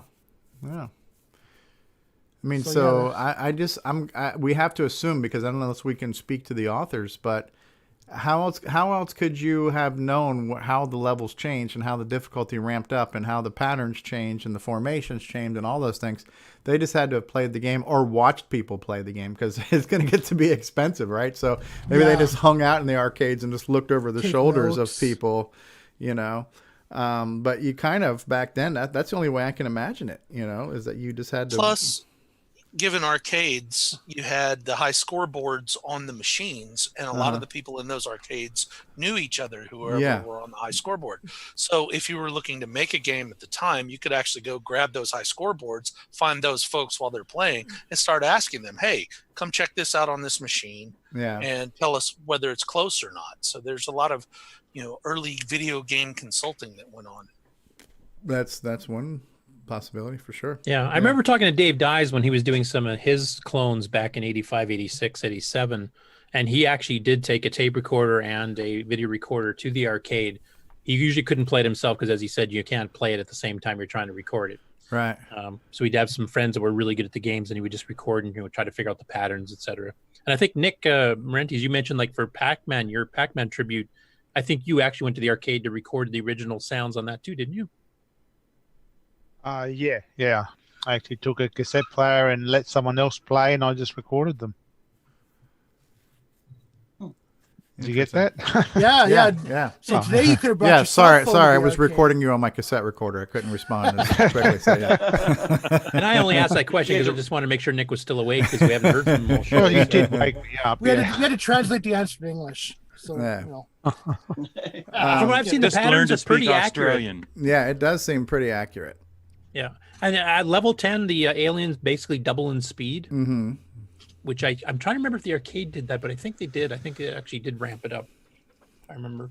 Now, this video you're showing was the first live stream we did, which was like Saturday night or Sunday night or something. And I did this one on my CoCo Pi on a normal CoCo 2. Later on, I ended up playing on a CoCo 3 in the double speed mode on the high speed poke.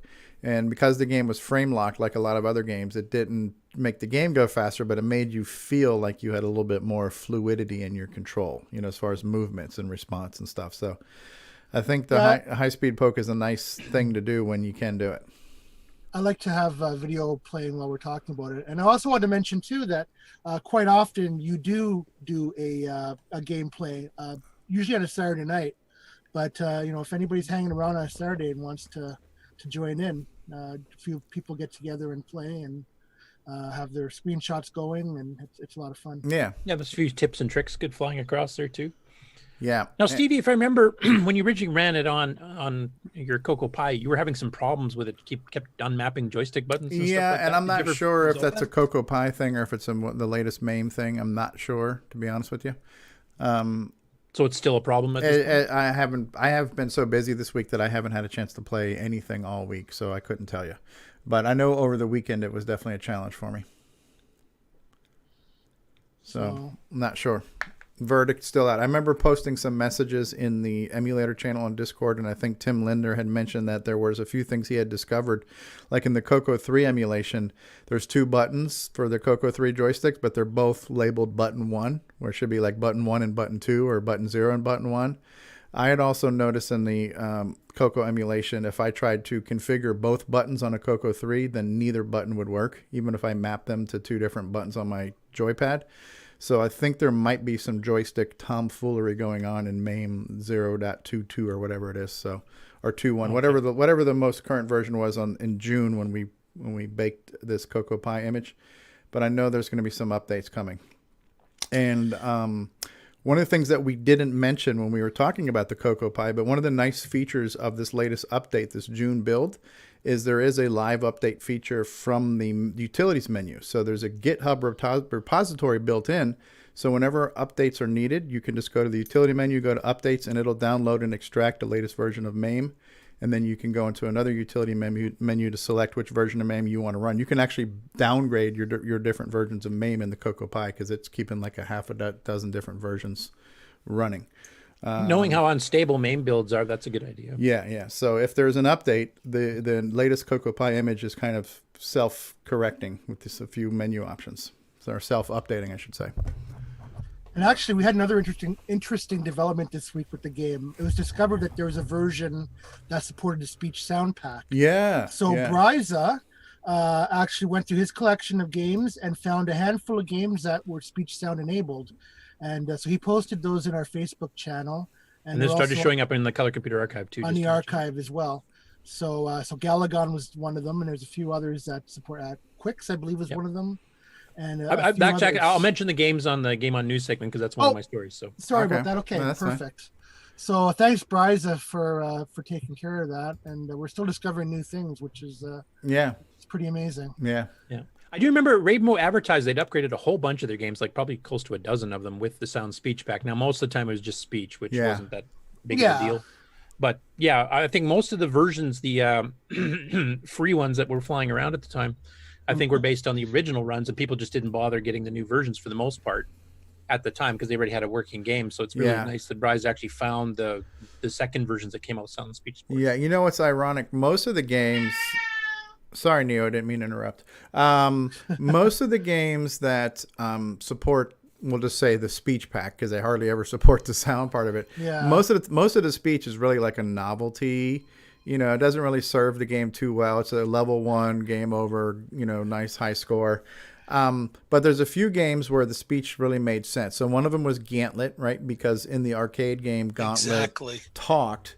But a game I am surprised nobody's made was why wasn't there a version of Berserk that supported the speech sound pack? Because that's what the freaking game sounded like in the arcade, was a freaking Cylon. You know what I mean? So it's like we need to get a speech-enabled Berserk. I think in the case of Berserk, Spectral did have Android Attack, and the 32K version before the speech pack was ever released by Candy was already talking with software synthesis. Yeah. And I think they just figured, we already have it talking. So yeah. I hear you, but to me that seems like the most logical choice would be make a Berserk style game for the speech sound pack. Well, considering the original Android Attack only. Oh, go ahead. Oh, that's your other assembly project, Steve. Okay, we'll get right on that. I'm just going to mention, like, Android Attack had two versions. They had a 16K version which did not have the speech, and then they had a 32K version which had the software speech. Because the sound speech pack would have so much lower programming overhead, you could probably make a talking version for 16K if you based it on Android Attack. Right, because the speech sound pack didn't require a lot of extra RAM. You were literally just sending text strings to the chip. So pheromones or whatever they call them. Pheromones? Yeah, pheromones. Yeah, not pheromones, sorry. Yeah, pheromones. Phenomes. Yeah. I learned something new today. They're actually called phonemes, but sure. Phonemes. Pheromones was from Madame Rosa's Massage Parlor, a totally different game. Sorry. And that will never be in the GameON challenge. Come on now. Right now. Despite the request. I think whenever Leisure Suit Larry makes it to the challenge, the first person to get syphilis wins. So. That's when you Hulk out and turn green. Yeah. Stevie, you mentioned that you tried the high-speed poke on this one. I just sort of played around with it then just to see if it had, on my CoCo 3, did the 65497. Didn't really notice any difference. Like I said, the game doesn't play any faster, but to me it feels like your movement is a little bit more responsive. Feels like the joystick is more responsive when you're trying to move your ship around. You don't shoot the any joystick faster. sampling code will speed up. Yeah. Yeah, maybe I've got to directly compare it because I didn't sort of. I played it before and then I was just playing around with it then actually. But when I tried it without, go ahead. When I tried the high-speed poke, it seemed really sluggish. Very, very sluggish. And I put on the high-speed poke. The game didn't seem to move any faster, but the joystick response seemed better. Yeah. And the game like skiing, like that's another one where I'd optimize with 639. Same situation there, where the game itself, like your time to make it to the end of the course is the same as it would be normally, but because it actually refreshes the graphics a little bit faster, has more time to sample the joysticks before the next frame lock. So that it does tend to smooth them out a bit without increasing the speed of the game itself. And there you have it. So yes, thank you again for a fantastic response to this game. I'm always very encouraged when engages a lot of people from the community. So thank you. Absolutely, a great game. I had a lot of fun playing it. Just lacked all the artifact colors here in Australia. It looks rather ordinary without them. Running on my screen in the background there. So did it look like stripes to you, or did it have the bizarre purple and green? Yeah, it's a bit of both. You can see it in the background in my shot now. I've actually got it running. Oh, it's running on a PAL. It's running on PAL. Talk again so we can see your screen. Well, yeah, I don't know if because it's highlighted on my sharing probably. Well, let me just spotlight you. Okay, now we got you. I got you. You're spotlighted. Yeah, so they're all sort of there's no, especially the scores. The scores are difficult to read because they're not blue or green. I mean, sorry, blue or red. Yeah, it's just this sort of font, and it proved challenging to take a screenshot where it actually clearly showed the high scores. So. I'm assuming that the Dragon PAL version would have had the option for the green background for color and the PMO 3 versions of it too, which I imagine it probably wouldn't look too bad because these look more like pure artifacts, except for some of those split shifts, split into 3. Those would have looked like crap. But well, Curtis, didn't some games have a hidden key if you push the clear? Yeah, home or clear or something. Yeah, that was mostly Tandy stuff though. Yeah, mostly Steve Bjork stuff, to be honest. Yeah. No, Rick Adams had it too in Temple of Rome. Oh, did he? Yeah, he forgot that it was there, if I remember correctly. Yeah. Well, that makes me feel better that I forgot too. Okay, you see that thing that just showed there, Nick? Pause the video right there. Okay. So one of the things I discovered that I thought was a bug, it turns out is a feature, is that when you're getting picked up, you have if while the ship is picking you up and you fire one last shot and you kill the thing that's picking you up, your ship flies off the screen. Like it goes to the top of the screen and then it leaves the screen. And when that happened to me, I thought I lost a life because I killed this ship that was picking me up. What happens then is on the next round, your ship comes back above another one of those dragonfly things. So I don't remember that happening in the arcade, but a lot of people chimed in saying, yeah, no, that was in the arcade too. So just another nuance that they cloned so well. Do you understand what I'm saying? Like when you get picked up and you shoot the thing that's picking you up? Yeah, does that happen? Yeah, no, it happened to me several times. You can actually have your own ship attack you too if you shoot it at the exact wrong time. It'll still come down and attack you. Well, if you kill the Galagon that has your ship, then your ship becomes an enemy, right? Yes. When it's before it starts diving on you, when it's still up in the top formation, if you shoot the kind of carrier bug, the host bug, then your ship becomes an enemy. Yeah. But the opposite of that is that you can actually shoot the thing that, as your ship is going up that tractor beam, if you shoot the bug that's tractoring you, you kill the bug, your ship leaves the screen, you lose a life. If you make it to the next wave, your ship will come back with on top of another bug, and you get a chance to get it back. So it should happen. So I thought it was a bug, and turns out that's a feature because that was in the arcade too. Cool. I'd never tried that. See, right now, it just happened. This happened again, right? So I just shot the ship that was shooting me, and I got sucked off the screen. Oh, right? neat. So I've never seen that. Yeah. And it changes blue, and when changes blue. If you do shoot it and it turns it into enemy, it turns that orange color when it attacks you. Oh, okay. Gotcha. Oh, so because you didn't live, you didn't get to see it, but had another life. Yeah, had another life and made it to another round. Would have been there. On the next wave. If you make it to a subsequent wave, it comes back. Right. Oh, that's neat. Yeah, so that was a nuance that was in the arcade that they also managed to clone. So like I say, they had to have studied this game to figure out every little detail to bring that in. Yeah, well, the Keaton brothers did really good on all the clones they did. I mean, like Lunar Rover Patrol, Galagon, Lancer. Actually, no, Lancer was by somebody else. Sorry, but the ones that they did Storm Arrows, Whirly Bird Run, Scramble was by them too. So I mean, they did a lot of playing of the arcade, or at least watching somebody and very closely studying the patterns and order of things, etc. Yeah, very they cool had stuff. A pickup truck and the key to the back door of the arcade. I mean, if you think about it, if these companies like Spectral Associates had the wherewithal, they could have bought an arcade game and had it there and just had their developers access it 24/7. Here's the machine. Go to town. Make us the best possible clone ever, And it just so happens that these guys were doing it all from home, and just like look at Chris Latham, the spot on Donkey Kong and spot on Popeye game clone that he made at home. Man, you know what I mean? So unfortunately, I can say in Spectral's case, particularly the owner of it, I think it was Tom Rosenbaum, was notoriously cheap, so that would never would happen for them. But. Right, but I think I heard the same thing about Tandy. There were books about video games that detailed a lot of the arcade games. Okay. So they might have just read a book.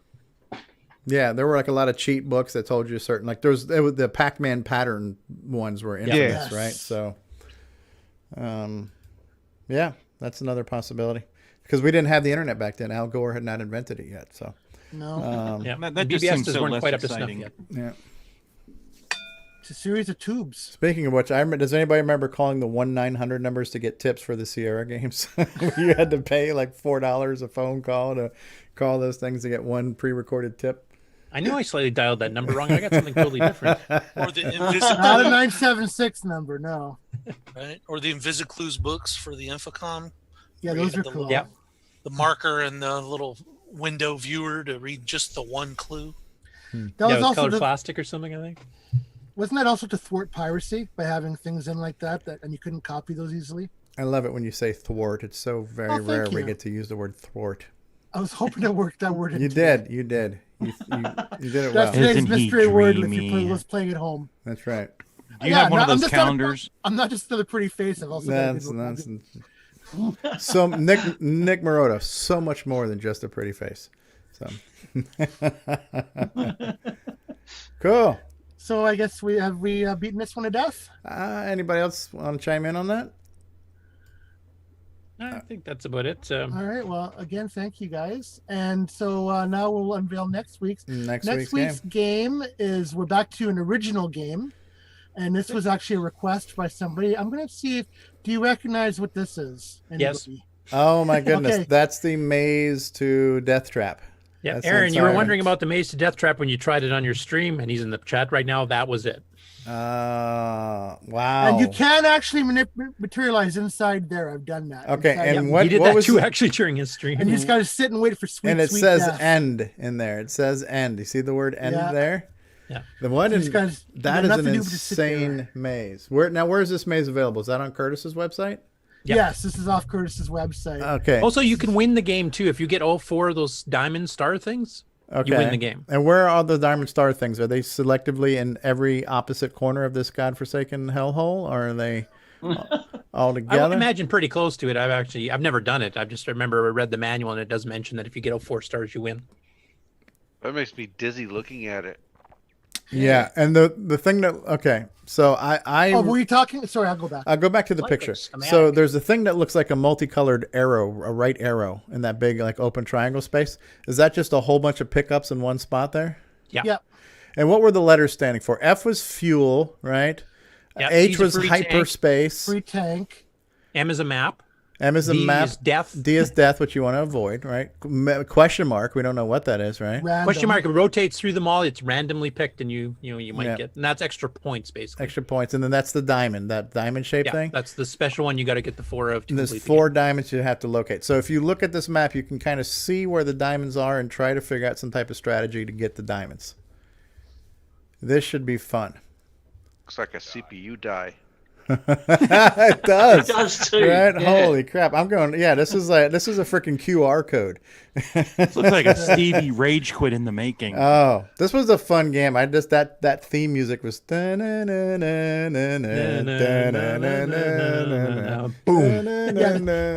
This tank will drive down and then hit this D and then explode. So it's pretty. Yeah. That's part of the And now game. for people that have not played the game before, I want to mention too, there's also this pulsating blue square thing that tracks you down and can go through walls. Now you can outrun it, but like for example, if you're stuck in a bunch of long vertical corridors and he gets into the same corridor as you, the only way to get around him is to like drive right down to where you can switch corridors, wait for him to come right up next to you, and then turn the tank back on. You hold the joystick button to move, and then just quickly skirt around him. So you can get around him if you kind of get trapped. Unless, as Nick mentioned, you're trapped in the middle of a square, then you just have to wait for him to kill you. Paul Friscarelli says this looks like this is prime material for a bot. Death trap bot, huh? So, and a pallet hack. Yeah, the blue square would actually screw up the bot though, because you don't know where that's coming from at any given time. So looks like a good multiplayer game. It could be. Yeah. I don't believe it is, but no, it's single player. Be. Okay. But it could be. Death Trap Death Match. Okay. Yeah, exactly. Yeah.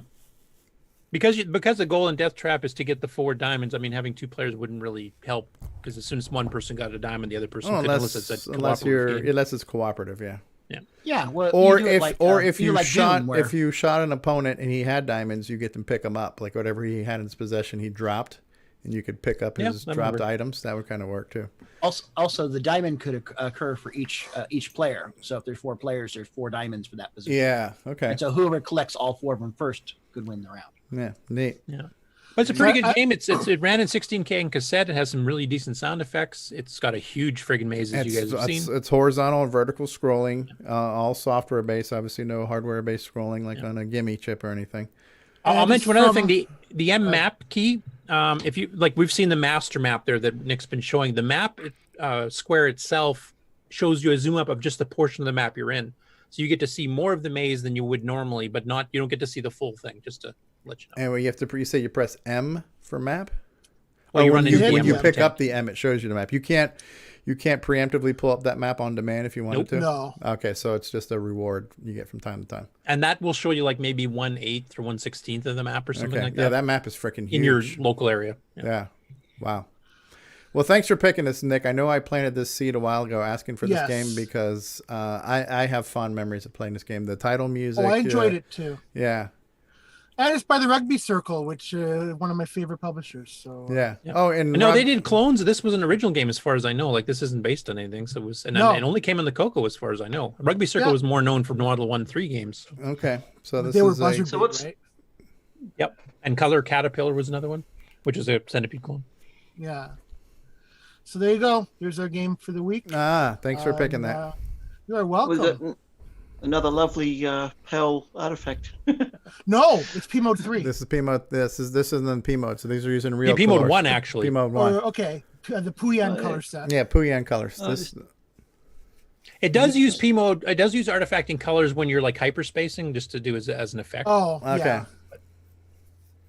Well, hopefully we can get to do some streaming of this tonight. This should be fun. Yeah, and it's a good coincidence that you picked this one for this week, because literally the stream that Aaron just did last week, he was taking the game suggestions, and we did a few that he'd never seen before. This was one of them. Okay. Another one he'd never seen before was Alien's Firecopter. This would be interesting to see how this runs on the Color Computer 3 of double speed poke too. I think this one actually does run at full speed, double speed. I don't think it actually frame locks. If I remember correctly. Hey, we've been joined by Diego. Hey, Diego, welcome, sir. I didn't see you sneak in on us there. It was very quiet. That's fine. And this will work with palette hacks. Yes. Oh yeah, is this in your game's menu disk? Because it should be. No, not yet. Okay, maybe we can hack that to get it onto the game's menu disk. Yeah, when you do that, Nick, make sure you don't just use a standard P mode 4 artifact colors like the orange, blue, because that's what some of the effect screens do that flash between them, and if you do that, then you won't even see a difference. Right. You have to pick some unique colors for the background could be anything but white and not the ugly green too. But you could have like a dark blue background or that steel blue background you guys use on Lunar Rover Patrol. That's a cool color. Yeah, it's really up to the imagination. But yeah, that game is begging to be palette hacked. And that wraps it up for my segment. Thank you. Just trying it on the high speed poke now. All right. So you go. There you go. You have colors. Colors. Yep. David has colors. That's important. For Color Computer, yeah. It's kind of nice. Definitely important. All right. So It does run faster with high-speed poke. Oh, yes, it does. I was pretty sure they did. Okay, so that might make it more interesting. Because I noticed that's the one where you noticed the vertical scrolling seemed smoother and less choppy because of just not having to do bit shifting. Where the horizontal scrolling, you could kind of see the ripple effect and how the screen was being moved around. So yeah, where did that thing come from? Yeah, we have GameON news too, right, L. Curtis? Yep, we do. All right, so we're gonna go ahead. And Curtis is not done, but that's cool. Thanks for that game of the week. Our next game, I'm looking forward to playing Death Trap, Nick. You are Rhoda. welcome. Very cool. And yes, I do take suggestions, so please, if you have any. He takes suggestions and he encourages bribery. I may take a while to get to them, but I do solicit them. Yeah, he not only charges you for his autograph of his dreamy picture, but he actually charges you to get bribes in for the game on show and stuff. So. Nick is an expensive date. That's all I can say. That little square thing that comes and gets you through walls is a little bugger. Yeah. I will give you one tip on that because people may not have played this. One, when you can move your tank left, right, up, down with the joystick anytime. Moving the tank, you have to hold down the joystick button, which of course uses fuel. If you let go of the button, that blue square that comes after you will come after you like wicked fast. But if you're driving around with the tank, it actually slows it way down. So that's the way to do that. Oh, nice tip. Yeah. And Tom C. from Jersey's out there. Hey, Tom C. Aaron's out there in the live chat from Amigos Retro Gaming. Hey, Aaron. Hey, Frodo. Hey, Paul Fiscarelli. Hey, guys. All right, so what do we got for gaming news, L. Curtis Boyle? Let me bring up the on screen here. There's not too many sites to hit this time. There's 4, but the Cuthbert Dragon site has been quite busy with a whole bunch of stuff. So let's share the screen. Still remember to click the sound. You leaving us, Brian? Yeah, I got family coming over for. All right. Well, thanks for joining us. Hey, listen. When next time you're on, if you have anything you want to talk about, let us know at the top of the show so we can get you in, so you don't have to wait around all day. The only thing I got is who knows about the games from Simon Tatham? Basically, board games. There's a whole bunch of source code for a lot of those games, for like something like Gems and Inertia and stuff like that. Some wicked games that are addictive. Are these CoCo games or just generic computer games, or generic? You got the C code out on the internet. I actually have all the C code here. Okay, because I know some people have been learning C lately on the Discord, so maybe that's something you could send them, and maybe they can actually work as a project to convert them. Yeah, I'll throw it up on Facebook. Okay. Yeah, throw it up in Discord too, because I know some people on Discord, especially the hardcore C programmers, aren't usually Facebook people. Yeah, that'll probably be better. Cool. All right, Brian. Sorry we missed you, but thanks for popping in. Oh, no problem. Have a good day, guys. Mm-hmm. Yep. Later, Brian. Hey, so is this screen being shared? It is being shared. Okay. So first up, Marlon E added another CoCo video. And ironically, it's a game that I had not seen until a few weeks ago myself, because it was one of the ones I added to my games page just a few weeks ago. And it's by Spectral Associates. It's called Butterfly Patrol. Now, this game looks like it was written in BASIC. So it's a Moon Patrol style game written in BASIC. And, Marlon himself says it doesn't play that well, and I have to agree. But for a BASIC game, it's actually fairly impressive. Here's what it might take. Today we've got Butterfly Patrol for the color computer. Sound coming through this time? Yeah. Pretty aptly named, I think, because I think if I played this game a lot, the guys in the nice white suits driving the nice white vehicles would come by, get out their butterfly net, and haul me away to the nice rubber room somewhere where I could play with the computer with the rubber keyboard and the rubber mouse. I say that because this game uses separate firing to fire forward and to fire up, and because of that, to fire up, you have to have the joystick up. So the only thing that's left for jumping over craters is to have the joystick down. In addition, it responds rather slowly to the joystick input, so your timing is very different from other Moon Patrol clones. And I suspect that if I played this long enough to get my timing down on this version, it would probably mess up my timing on the other version. So I won't play the whole thing, but yeah, it's kind of Moon Patrol. I mean, you Yeah. can see that some of the shots hitting the ground don't put holes in the ground, others Yeah. do. The Yeah. firing mechanic and jumping mechanic is quite I think different. I've seen this once before too, just going through SDC archive or something. It looks like it might have been like compiled basic or something like that. Yeah, it's very much in the way the line is going and the sounds sound like the play command, bloop bloop. But it's interesting, right? So the perspective here is that your ship never moves, right? So they're really just scrolling the floor. So the amount of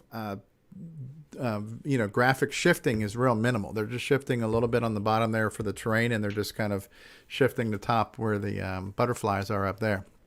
No, it's neat. So gameplay mechanics are a bit different, but for a basic. Oh, absolutely! It's very bad. very ambitious, and it you know what it is. You know what the game is representing. It's representing a flavor of Moon Patrol, and it's kind of cute the way it looks. It looks like almost like a kindergartner would have drawn this up with crayons in class or something like that. You know what I mean? The big bubble of the thing there. So it's got this real kind of cute grade school art look to it. And I'm not saying that in a demeaning way. I'm saying that in a flattering way because it's kind of cool.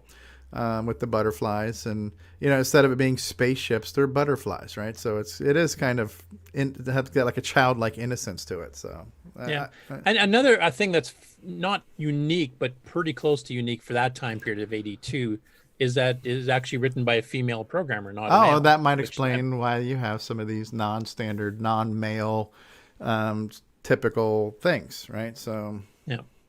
Because that was quite rare. I mean, I'm trying to think back in the 82, 83 time frame, female programmers on the CoCo that did commercial software. I mean, there's Computer Island, which was an educational company that Steve Blinn and his wife ran. His wife did write some of the games for it. And there was a few others in the educational game market. I know there was a few female programmers there, but as far as mainstream arcade style stuff, Spinnaker software. I had a lot of female game designers. Spinnaker. Yeah. I don't know if the CoCo ports did though, did they? They were usually done by like Larry, what's his name? The guy who did Snack Pack.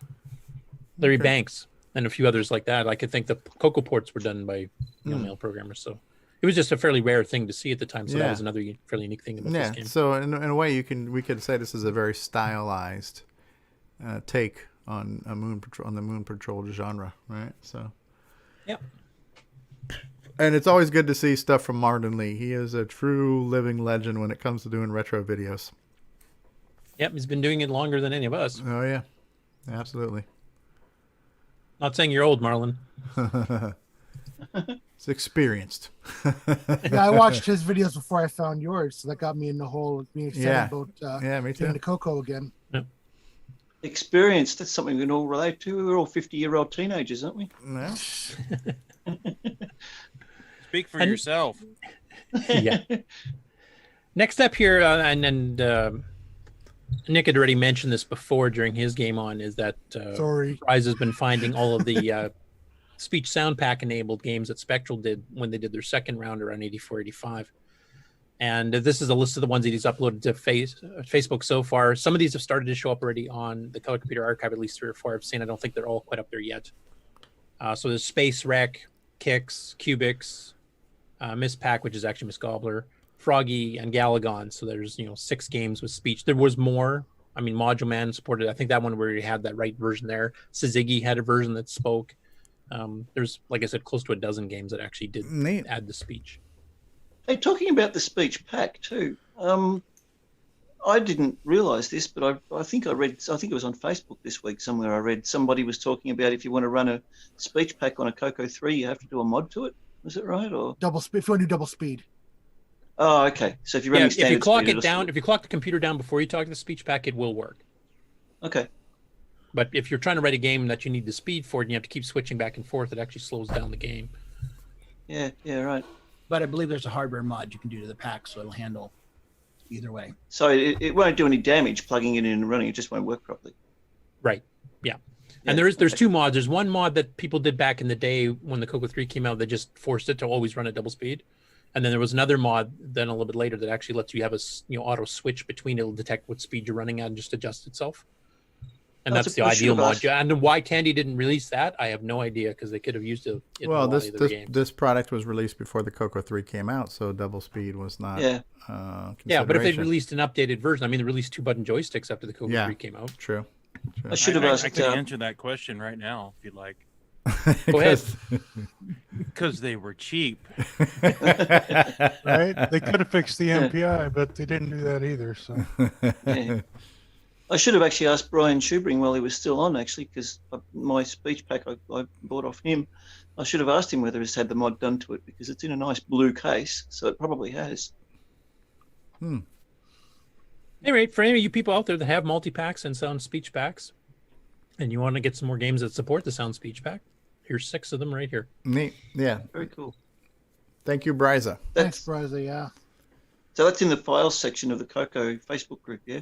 Yeah, right. And it's also, like I said, it started, the first 3 or 4 have already showed up on the Color Computer Archive when I checked this morning, and the rest should be up there, because I know Bryza uploaded them all to it, and I mean, a couple of batches, and, you know, as he catches up with all the submissions and stuff, they'll show up there too, so. Link to Facebook's already been posted in the YouTube chat. Cool. Next up on this is carrying on from the Jim Garry's, where he was asking for beta testers on Sword of Fargal at the beginning of the week, and now he's actually released the full thing. So now this has got that amazing MC10 sound that only Jim Garry seems to have built into his MC10. He knows how to beat up that 6-bit deck.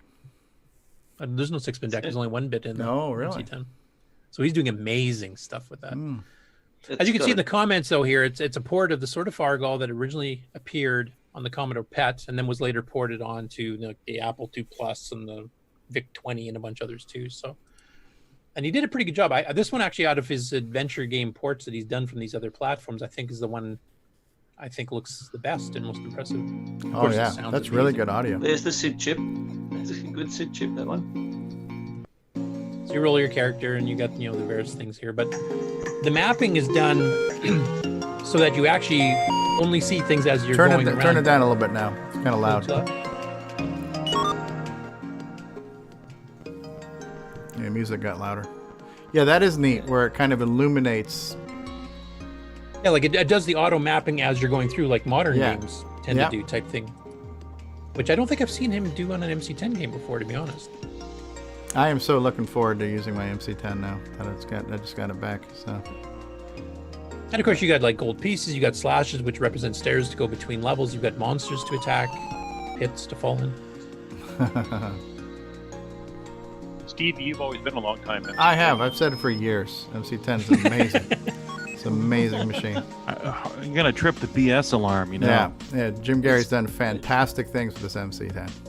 Incredible. Oh, that I won't disagree. Fantastic. I love it.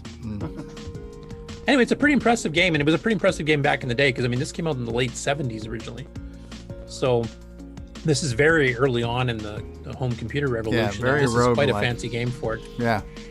Stevie was a supporter of the MC10 since the late 70s, I believe. Oh, Kevin Holloway says it's on the C64 Mini. Oh, I haven't even looked at my C64 Mini yet, so thanks for letting me know, Kevin. It's on my to-do list. So. And Brian Weasler, since you're still here, if you want to post that link you sent me privately, because it's not in the official news thing that Mark had, you can post it in the public here in Discord so that Mark can cut and paste it into the YouTube chat. Okay. And I will switch to that now. You've been slain. I hate it when that happens. Crikey. Donut Dilemma. This is why he has Ferraris. $250. Yes, I was just gonna say, did you notice the price on this? Is that American? Is this you? Are you needing like new tires? You need to stop the Jim Garry music's still playing. Can you stop that one? You should contact the seller and see if they want it autographed. All right. They can boost it another $150. 150. Now what is $250 Australian? Like $3 American? 171.54 it says. It says 171. Crikey. So Nick, I wanted to get your reaction out of this. Like, first of all, are you secretly selling this because you're trying to get rich quick, or what? That's it. My scam's over. No, I don't know who this is. This is a rip-off. Is that what the original the game is free, but even for a collector, I doubt it's that. I mean, I've got heaps of the packages already in my cupboard here that I never sold anyway, so maybe I should do the same. Yeah, exactly. Put them in a plastic bag and sell them for $250. Well, when you put it in some a new plastic old stuff. bag, you can seal in the smell of shite that this game is. Oh my god. Hey, you know what? The new version of this, it comes on. That's the CoCo 3 version. It comes on the Gunstar. Is Yeah, the with the joystick. pallets. Yeah, It's really freaking cool. yeah, joystick support. It's better than this one. Yeah, but you could have got $250 for that, Nick. Just put it in the bag. Yeah, I could have. That's right. Yeah. Are they charging extra because they spelled color correctly too? That was my other question because I've got the Americanized version here. Color computer, yeah. You notice he said the condition said acceptable when you looked at the original listing. Acceptable. It's an Well, if you take a look, you can see the artwork's kind of cracked and stuff, so the paper's not in great shape. So tape's probably wrinkled. They're sort of playing on the difference between eBay and PayPal, where you can kind of get caught up and not get your money back for stupid stuff. You see this all the time on eBay. Throw a wild number out there, someone's accidentally going to pay for it. Well, it's classic and vintage and rare. Yeah. Is that still up there? Is it sold? Or... No, it's an active auction right now. I just posted the link. It's why are you going to buy it, Nick, or what? I can't imagine why it didn't fly off the shelf at $250. I think you should contact the seller and offer him to autograph it so they can boost the price $150. Yeah, tell them I'll split the proceeds with you. Get like $200 or something too. If you look carefully, they've changed the name to Donut Enema. That price, that's what you're getting. When you eat too many donuts, you do need a donut emina. Well, to quote Stevie when he's playing Galagon, they're just getting you right up the tailpipe. So Yeah. that makes sense. Hey Nick, is that supposed to be you on the front cover of that though, or? No, it's roughly my dad when he was younger. Okay. But the expression fits in this context. Yeah, that's the I need an enema look. So well, that's about 40 years old. That drawing. Wow. Isn't that? It's either that or it's a picture of his dad, watching Nick getting born and kind of getting worried. Actually, that has kind of a Monty Python look to it. The whole lithograph. I thought it's more like a Beatles Yellow Submarine. Yeah, the Yellow Submarine, maybe. Yeah. Yeah. That's cool. It is a cool artwork for that cover. $200 and only $24 shipping. So listen, that's a steal. With today's rising entertainment costs. Rising entertainment costs, that's a real bargain. There's plain donuts on the cover there, and the donuts you see have little things on them, don't they? Well, are they sprinkles or jimmies? Yeah, sprinkles. They're probably coins in this case for the extra money he's making selling the darn things. For a game that's sold in Tandy for $20, $250 is pretty. Yeah. Yeah, usually it goes in the other direction. Like the Model 100 was selling for $1,000 back in the day, and you get it for like $100 now. So usually you get them cheaper as they become older, not more. So except if they're retro computers and vintage synthesizers. Okay. There was a Roland Jupiter 8 up there for $40,000. Wow, that's insane. So apparently the Ziploc bag really increases the resale value. So just note to sellers, put it in a bag, raise the price. Now, one serious question I wanted to ask Nick about this, if you notice on their picture here, maybe it was one of the other ones here, because they did have a picture of the other side of the cassette. Yep. 57 on here. Did you number them as you sent them out to Tandy? No, I don't know that's what just that whatever is. somebody did. Someone else wrote that. Okay, because I didn't know if you kept track of it that way or not. What does modified mean? Modified Color Computer 3 version. And actually, the cassette label, I bought a pack of yellow cassette stickers back then, and then I bought a little stamp pad kit. Yeah, as I say, it looks like a rubber stamp. Yeah, it is. It's a rubber stamp, and then I stamped every label because Wow. I didn't have a printer that printed that, of course. Yeah. So I stamped every label. Now, and you put the CoCo 1 and 2 on one side and the CoCo 3 and color enhanced version on the second side? That's right, yeah. Also, Steve Rasmussen, otherwise known as Buck Owens in the chat, just mentioned the same seller has Zaxxon for 350 Australian. So, he figures don't go on cassette, huh?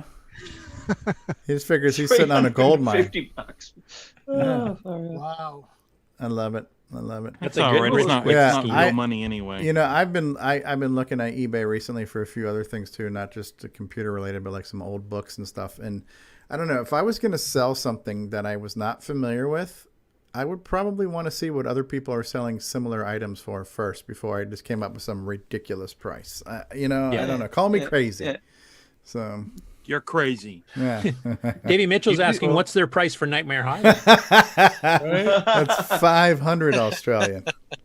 Now you've paid way too much. That's for you to catch. But it comes with a free couch, though. Yeah, slightly damaged.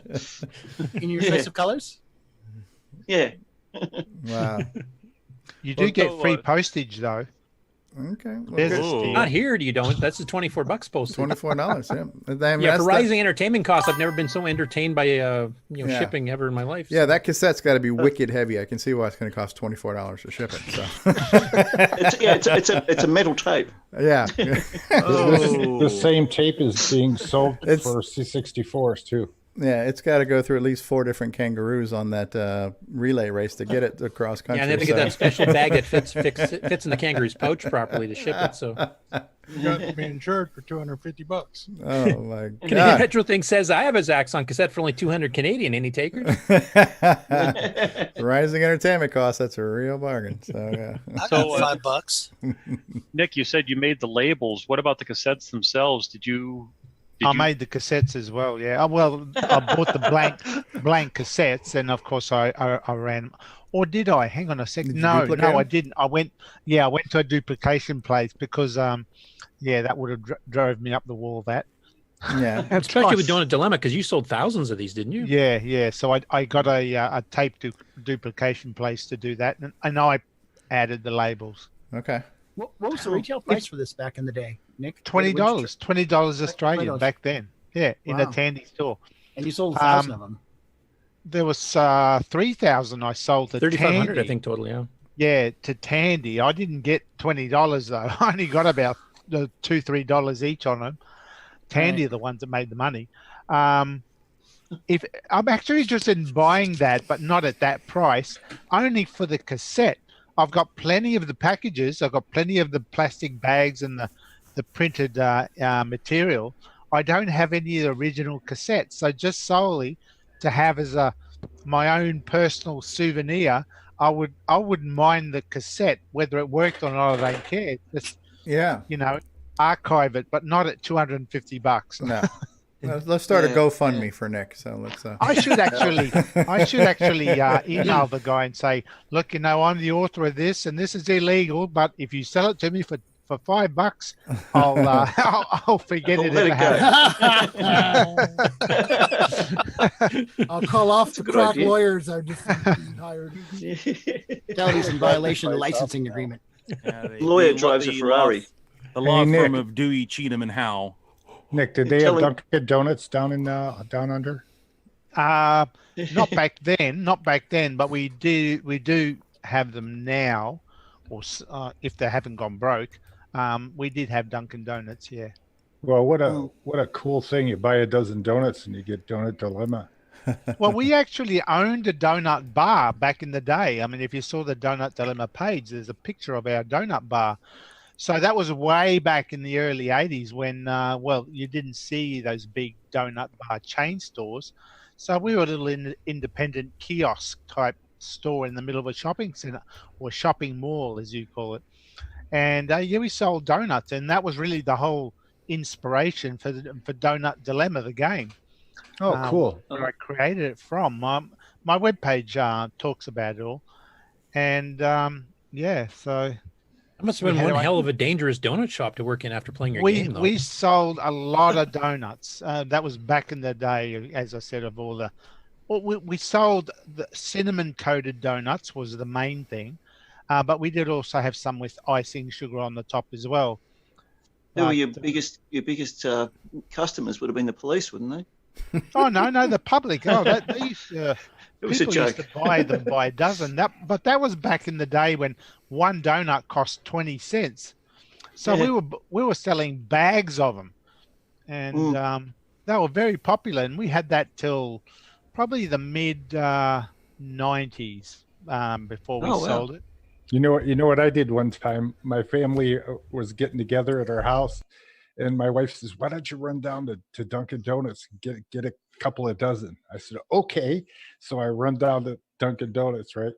And before I went there, I went over to the dumpster, and it just happened to be a bag of donuts in there. So I pulled the bag out, threw it in the car. I got two dozen, and then I went home. When I got home, instead of bringing the 2 dozen in, I brought the bag in. I just set it in the kitchen, and she goes, "What the heck did you do?" I said, "These were free. Look at them. Tons of them." Didn't go over well. We used to sell them in bags of 6. That was the most common way of selling them, and lots of people bought them. A bag of 6 for $1.20, I think it was. So yeah, it was very popular back then in the 80s. Nowadays, you pay $2 for one donut. Yeah, even here. And $250 for the cassette version. You eat it slow. 20 And you get a cents free at a time. donut in every bag. There's a donut. So inside, I wonder in the bag at the back of this is a dried up 40-year-old donut.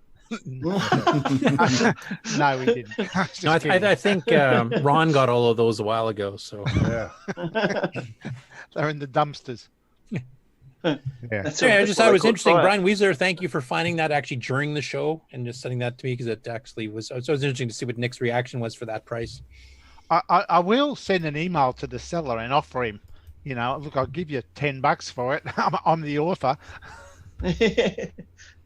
My hands have touched every package, so my fingerprints should be on that package. That's right. DNA. We can get DNA some forensics on there. Yeah, absolutely. That's right.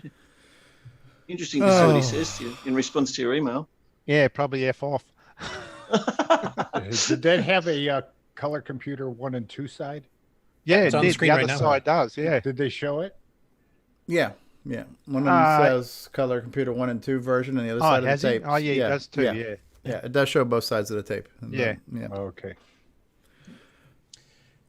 And then the last, which is a large group here, Cuthbert Dragon's been busy. I just need to ask a question, because I'm starting to run out of steam here. Mark, do you want to maybe pick up the stream, because I'm starting to fade, man. I've had a really long work week. I don't know if I can stay here much longer. I know we got a lot more to cover, but I personally can't do it. Is Mark B here? Wake up. You need to grab a donut. Can we do this? He's here. You just not. You want to do a commercial break or something, Steve, to transition it, or? Yeah, Mark, will you be able to pick up the stream? Yeah, I think so. All right. Don't know what's going to happen when I push the button, but yeah, I apologize, man. I'm just run the credits. Yeah, I know we got a lot more to cover. We got GameON news to cover. We've got project updates and acquisitions, but Stevie Stroh is tired. We're actually through most of the GameON news. We're down to the last item. Well, there's a bunch of videos Curtis wanted to play, so. Okay. All right, I'm going to run a commercial. Get ready, Mark Bosley, and you should be able to pick up the stream when I end the stream, hopefully, right? yeah. Then we got the figure out the Zoom. Okay. You're on Zoom. That should be good enough. All right, we're going to run a commercial, and we'll be back after these messages. Maybe. Let's.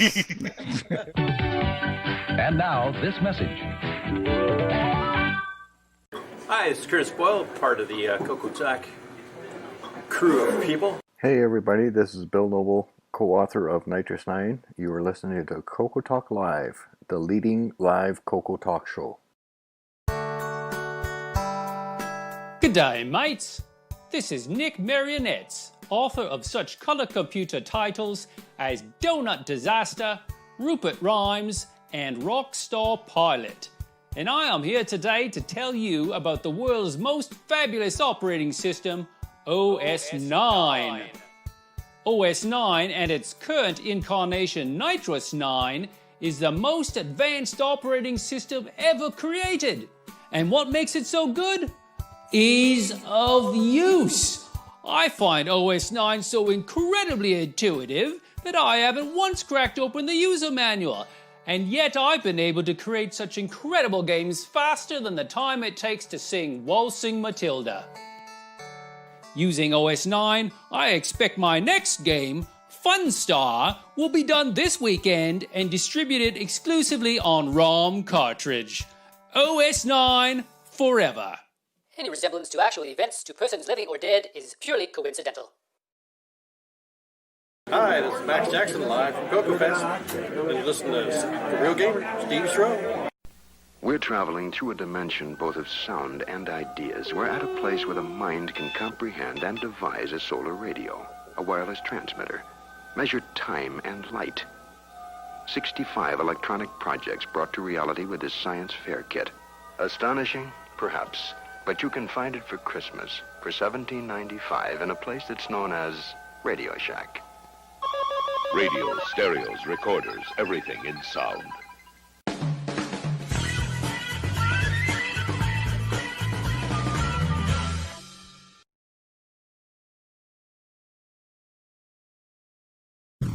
A whole new approach.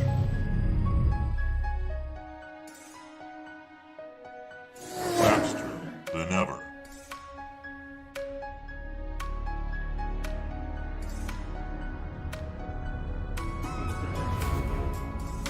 A window to a world of possibilities. Clear your expectations.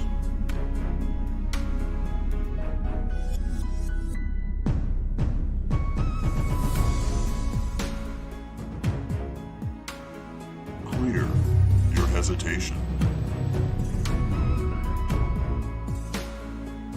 Just hit clear.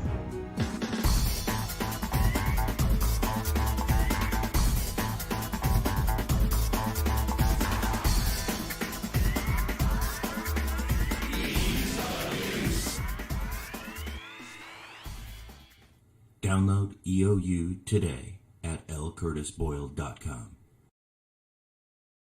Hi, this is Sean Wheatley, and you're listening to CoCoTALK with the original gamer, Stevie Strode.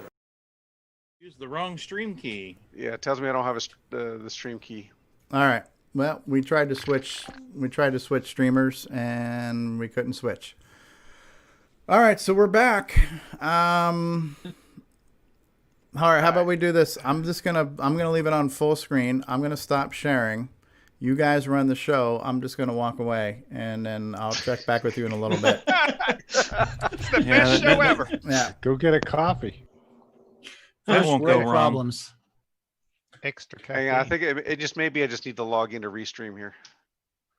Let me pick up that stuff and give it a shot. Time for Stevie's afternoon nap. What's the title of this episode? Stevie is drowsy. I mean, just continue not. the show. Go ahead, Curtis, and continue to do the news. I'll just check back every little bit. I just can't sit here anymore because I'm just too tired. But I'll just leave the stream going. You guys keep doing what you're doing, and I'll check in on you every now and then. Maybe you're getting my narcolepsy, Stevie. Maybe it's contagious after all. Maybe you're I'm meant to be the one doing the sleeping. Been driving Toyotas, drinking beer. Mark, are you still trying to take it over, or should I just start the last I'm section? looking up the login information for Restream IO here. So we're still live on air, or we? Yeah, it's a very professional setup. We're just full screen. Just do the show, man. Just keep going. Stop blabbing, Curtis. Keep going. Okay, I'll just start sharing, and Mark, just maybe send a text message if you want to try to officially take it over. Yeah, just need a minute here.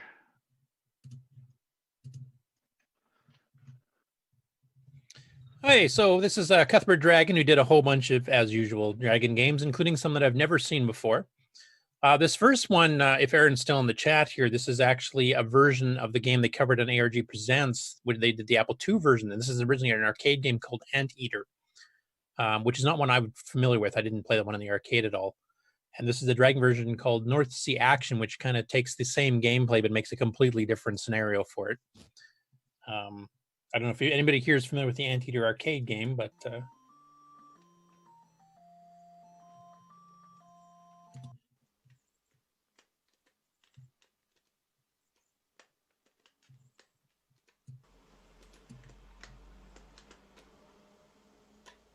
But basically, you're controlling the ball at the top there, and you draw these lines to go get all the dots and stuff, but you can't get hit by those faces that are moving back and forth.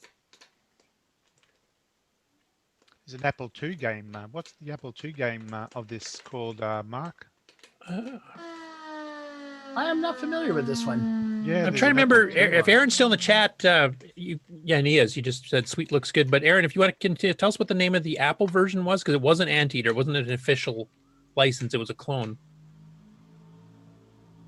Yeah, I don't recognize the gameplay. I mean, I've seen a lot of them, but I haven't seen all of them. Somebody's suspected. Artie the Aardvark.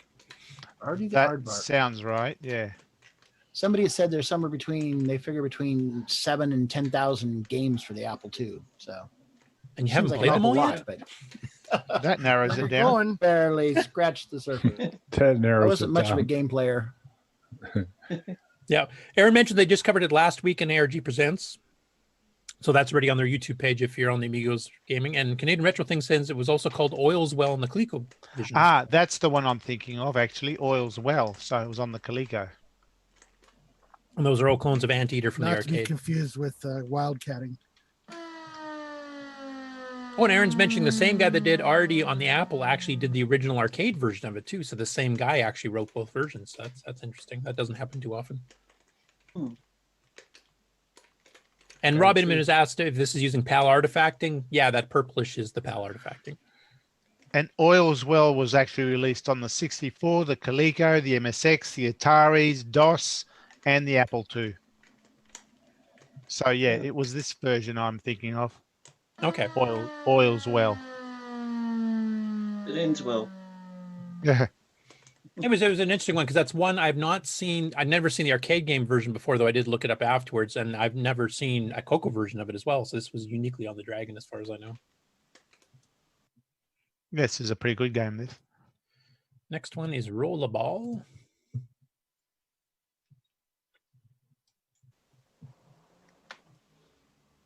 Now, this one I think we've shown once before, though the video wasn't very good, and also the person that was trying to play it had no idea what they were doing.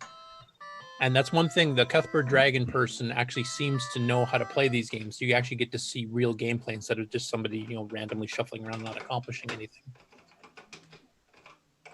I like that look. It's got the 3D Yeah, look. 3D's good. Yeah. Yep. Nice. And there seems to be little transport things that you go through to different parts of the maze. I don't know the full details, but yeah, visually it looks like a pretty cool looking game. Wonder if this runs on the Tano or CoCo 1 or 2. It should. We might have to remap the keys. If it's a keyboard-driven game, that's the only thing you got to do is just find the code that reads the PIAs and then remap what rows and columns do what keys, or figure out what the keys are so at least you can try to play it if they're not too messed up position-wise. So yeah, you actually get to see some of the screens in here because the original video we showed only showed one screen and he couldn't figure out what to do with anything on it. So this person actually knows what they're doing. I like how the 3D perspective changes. It's good. Yep. It kind of reminds me almost of like Mine Roll, the cartridge from Radio Shack, except it's not a moving 3D or moving top view. It's a 3D just wandering through the maze type thing with a ball. I don't know if the gameplay is any similar, but so that was an interesting one. 689 Express. We have shown this one before, and that was another one where the person didn't really kind of figure what they were doing. Watching this guy play, it makes more sense now. Basically, you're following the track lines on the bottom of the screen, and you got to switch between tracks to avoid certain things that you can't destroy. But there's other things in there you can shoot. You can actually see him like shoot a hole through something so you don't run into it. And then later on, you get planes dropping bombs on you, all kinds of things. So.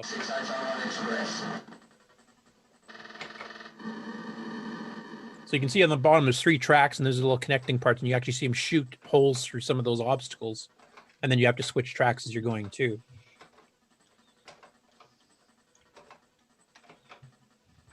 Is this running a external sound cartridge? Or? Nope, that was actually sound speech. And there you see one of the planes dropping a bomb on you. So that's another unique game. I haven't seen that one before. The previous time we'd shown it, but this actually shows some of the gameplay properly too. So a bunch of these we're gonna have to go through and actually see how they work on the CoCo. Okay, next one up, and this is another one that we had shown before, but the gameplay none of us could figure out from watching it. In this one here, I think you do kind of get the idea for it now. At first, it looks like an asteroids clone because you shoot these shapes and they break into 2 other shapes. But the firing mechanic is totally different. You're that ball that's wandering around. And basically, you fire off a spinning bomb or whatever it is, and it just sits in space until something runs into it. So you're basically throwing bombs in front of the asteroid. You're not shooting, per se. And then there's also certain shapes that you have to run into recharge your gun and recharge your shields. Can you blow yourself up by mistakes? It's like you're leaving a little poop. Okay, that's not what I would have thought. But okay. Way to class up the show, Ron. Yeah, thank you. Yeah, that's ranked right up there with your donuts. No charge at all. But as you can see here, because you're constantly splitting things, you're not really clearing off the screen that much until a certain point. That part is similar to asteroids. I'm just trying to remember if I can find where the recharging is. Oh yeah, that little thing in the center that's not moving with the flashing eye, that's part of your recharge. And now you see his shields and protons are recharging as he's sitting in dock to it. So while looking like asteroids at first, it's actually quite different gameplay. And another original concept. I don't know if there's an arcade game based on that, or that this is based on. I don't know what it would be. So do we know whether your own bombs can blow yourself up? I don't believe so, but I haven't seen him actually do that, so I'm not sure. It has constant sound too.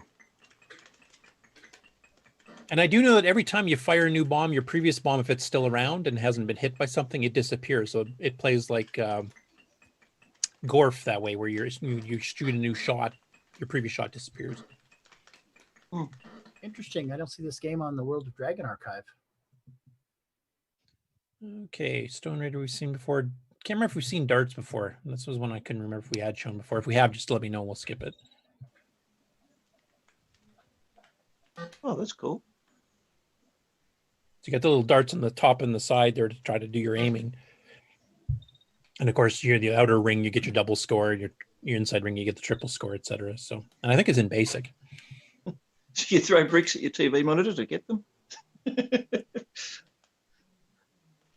And it's a fairly nice looking darts game. Throw darts at your monitor. Next up is Perilous Pit. Rewind a bit here. Which is one of those, maze games that kind of resembles Module Man type thing. Now this one here, you have to gather your treasures and then deposit them into that car at the top right there, that red one, kind of like Baggett Man or Bagman does, while dodging obstacles, etc., and maneuvering the maze itself. So, and you can only carry one at a time, so you're constantly having to go back and grab the next one before you refill it again. So I'll just let him capture one and put it up there, and then. You guys getting sound on this? Yeah. Okay. On my end, it's so faint I can't even hear it. So, but I know it's quite a bit louder on the live stream. Yeah, anyway. sounds about right here. And there's different mazes as you go through. It's not all the same screen. So an interesting little maze strategy game. Next one up is a Castle Attack, and this one I've not seen before.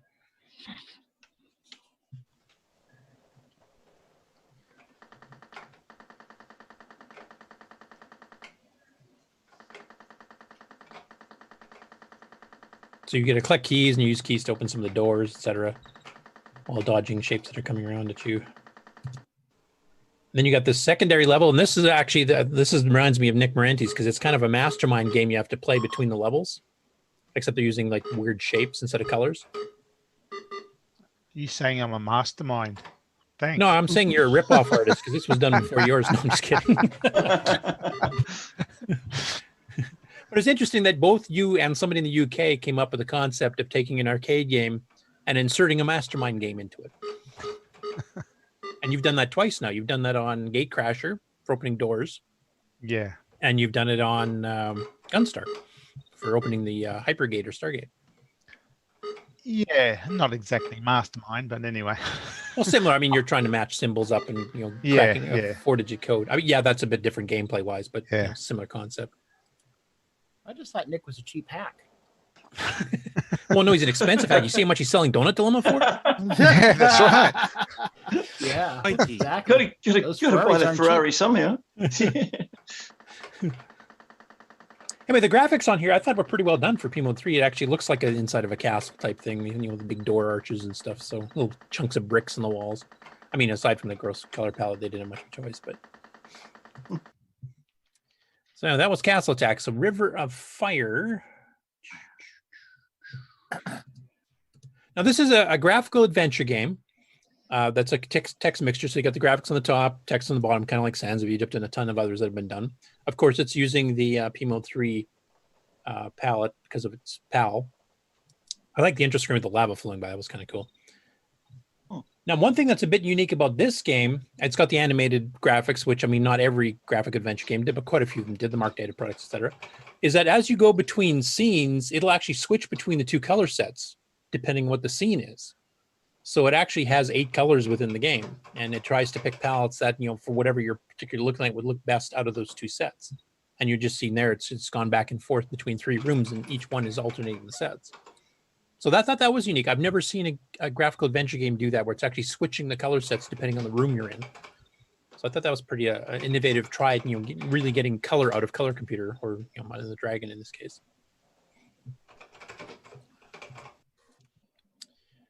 Okay, next up after that is Death Valley, another one I'd never seen before. This is an arcade style game.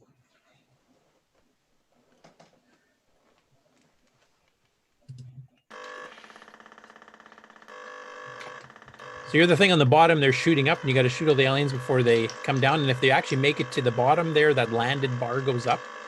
And you also have a time limit.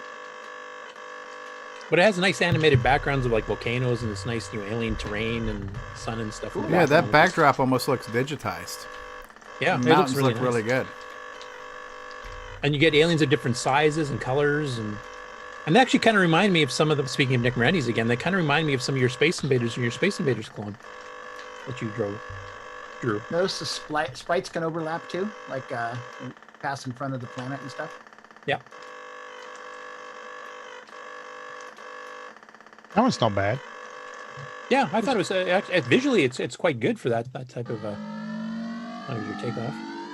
This is sort of beginning the path that Donkey Kong Country ended up in, where just a 2D platformer has all of this drama. Yeah. Cool. No, it's a pretty visually good-looking game for a P-Mode 3 game. I was impressed. Sound gets annoying after a while.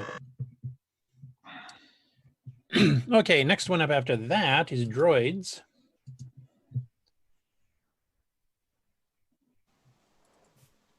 It's a nice semi-graphic start screen.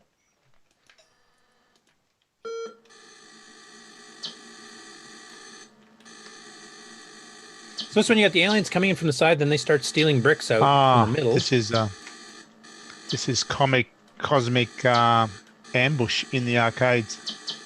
I did think it looked familiar, but I couldn't remember the name of the game, so couldn't look it up to make sure.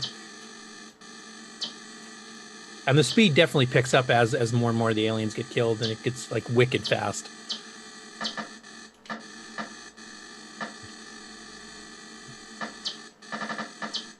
I think in the arcades, this actually used the same hardware as a Space Invaders machine.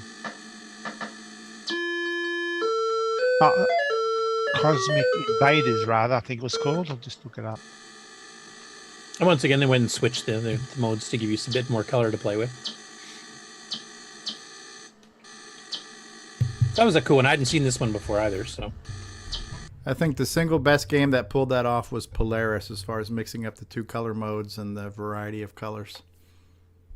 Yeah. That one went through all kinds of color sets. This one here is a game that I just put up on my site. We did cover it a little bit before, but it was a pretty crappy video. And this guy actually knows how to refuel, which I didn't know when I even tried it to put it on the website. So I have to try it again now that I actually know you can do that.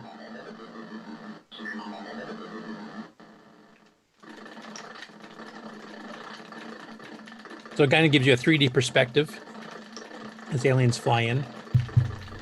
That's kind of like Gyrus a little bit. Yeah, perspective-wise, definitely. Yeah.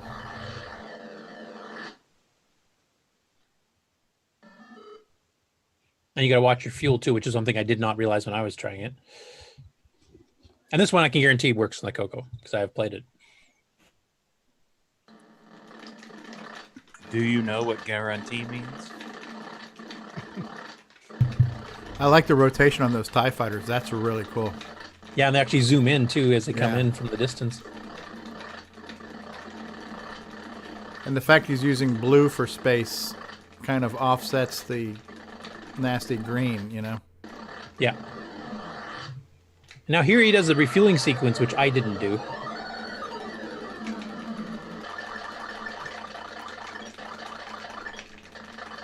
And actually, it's kind of, I don't know if you can read it on the stream here, but it actually says fuel on the top ship, so. And now it's recharging your fuel. Oh, that looked like a freaking mothership that you had to fight or something. Yeah, you had to blast a hole in it. Yeah. And there's different aliens as you go on. I can't remember if he actually gets to them. Oh, there's your death sequence, which is pretty interesting. Reminds me of Xenix a little bit, actually. My little coronaviruses. Oh, here's the asteroid field you have to fly through. You can't shoot them. They look like coronaviruses. I don't know, it's a very well done arcade game with a lot of good 3D elements, some pretty cool effects, pretty unique gameplay. I don't know, Nick, have you seen an arcade game like this or? No. So I think it's an original as far as I know. Little pallet hack and you're there. Yeah. Will this work on the CoCo 3? I tried it on my CoCo 1. I didn't try it on my CoCo 3, but I don't see why not. It should work fine. And I think it's on the archive too, if I remember. Anyway, pretty cool game. Next up is Return of the Ring. Where is that? There we are. Is that when your fiance calls it off? So I was watching the beginning of the video. Oh, it's just a text adventure game type thing. No, actually, it's not. It's somewhat text adventure, and then it's somewhat more interactive graphics type thing. So I'll just fast forward a little bit here. So once you get to a certain part of the game, you're actually moving around a scrolling map. It's a telemachine. But it still has the text adventure element. You still type some of your commands to do certain things, so it's kind of a combo. You put your pin code in there. Yeah, it reminds me of gameplay like Ultima type thing, where you're wandering through the map with the arrow keys, but those usually just had single key commands for pick up object or drop or whatever. And this one actually uses the full text interactivity of a text adventure game combined with the easy moving scrolling map, which I haven't seen done too often before. So I thought it was an interesting visual. Now I said a note here. It looks kind of turn-based where the other guys don't move if you don't move. Yeah. So it's almost like a combination real time when you're moving, but once you... Yeah. Yeah. What's the command he's typing in there? Transact? Or was that... AW attack something? Oh, okay. Maybe? Protect the world. It's transact west, try to interact with whoever that is, and then attack west. Okay. But it has these little sub games too, like this one here. Like all of a sudden, the gameplay is a bit different again, and the screen size has actually changed because the text window is much smaller. Now the fact these things are being painted like they are makes you wonder if this was compiled BASIC or something. Yeah, or BASIC with machine language subroutines, because that scrolling when he's wandering around wouldn't be that fast in BASIC. But my question is, what command took over the T so you have to spell out transact? Because you can do AW. Yeah. I just thought it was an interesting one because it mixes a kind of couple of different methods of play of an adventure game or a game and all into one game. So there's a fair bit of variety in this one compared to what a normal standard graphic text adventure game or standard RPG style game would be. It's kind of combines the elements from both of those worlds. Yeah, so anyway, that's a pretty cool one, I thought. Next up after that is Juxtaposition, which I think's here.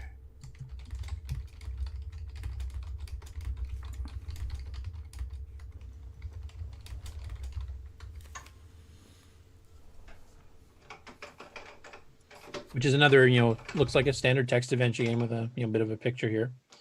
So you go wandering around and you do your text adventure-y thing, but you actually exit the dome, and then all of a sudden the gameplay mechanic changes pretty drastically.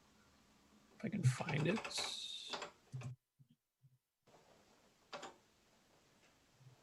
So now all of a sudden you're outside and you've got this, view.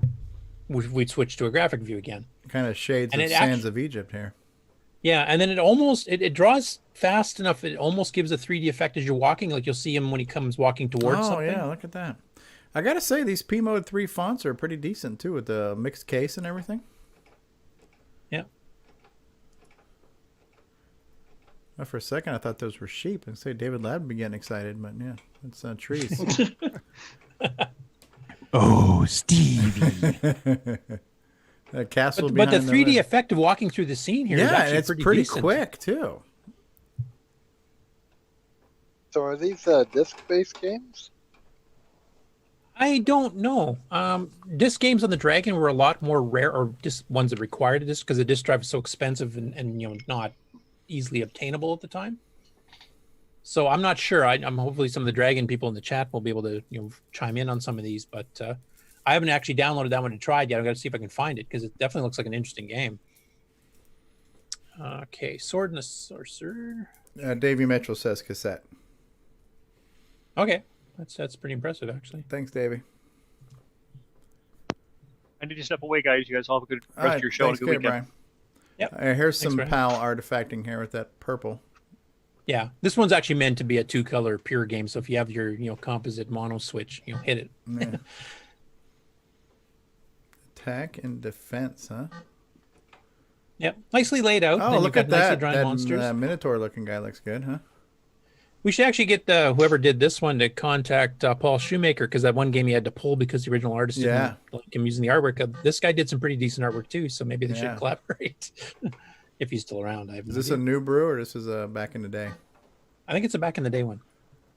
That guy kind of shades a dagger out there with the scorpion or spider or whatever that is there, kind of coming up. Yep, giant spider and a silver dagger. Uh-huh.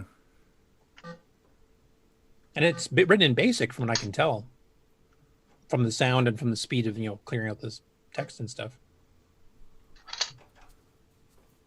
Yeah, we've seen this more in the Dragon than anything else, but taking the whole text adventure genre and turning it on its ear, and just adding a little value added to it. And unique approaches like Yeah. mixing a 3D walkthrough or Yeah. mixing a arrow key real time moving with a text adventure. Like I don't recall any CoCo games doing that. No. So Ziggy's probably about the closest I can think. That skeleton looks pretty cool. Yeah, no, he did pretty good for 2-color graphics mode. Yeah. Very legible font. Yep. You attack poorly. Wow, it's very judgmental, isn't it? You mansy pansy, mamby pamby. You are attack a like a wimp. girl. Don't let the politically correct police get onto that one. Ooh, a genie. Ooh, look at that. And some food. You got like know a what I bottle mean? of It's like wine and some bread and cheese. The artwork is very just, self-explanatory. You know exactly what you're looking at here. Yeah. The genie sells you the magic potion and leaves the room. Neo likes it. That's cool. I like that. I like There's it an there. axe. Battle Like, axe. really yeah. well done graphics. Yeah, I was and quite impressed. all kind of fitting in the perspective of the scene too. Oh, look at that, like a unicorn. Yeah, making David happy again. Anyway, it's a rather interesting one too. What's It's that written one in called that written you basic. just showed off there? That one is called Sword and the Sorcerer. Sword and Sorcerer. Okay, very cool. Next one up is Starman Jones, which is kind of Defenders. What is he, a little bit. space pimp? Starman Jones, bitch. So Starman Jones was the name of a Heinlein novel. Oh, is it really? Okay. Like Rick James. I'm Rick James, bitch. Starman Jones.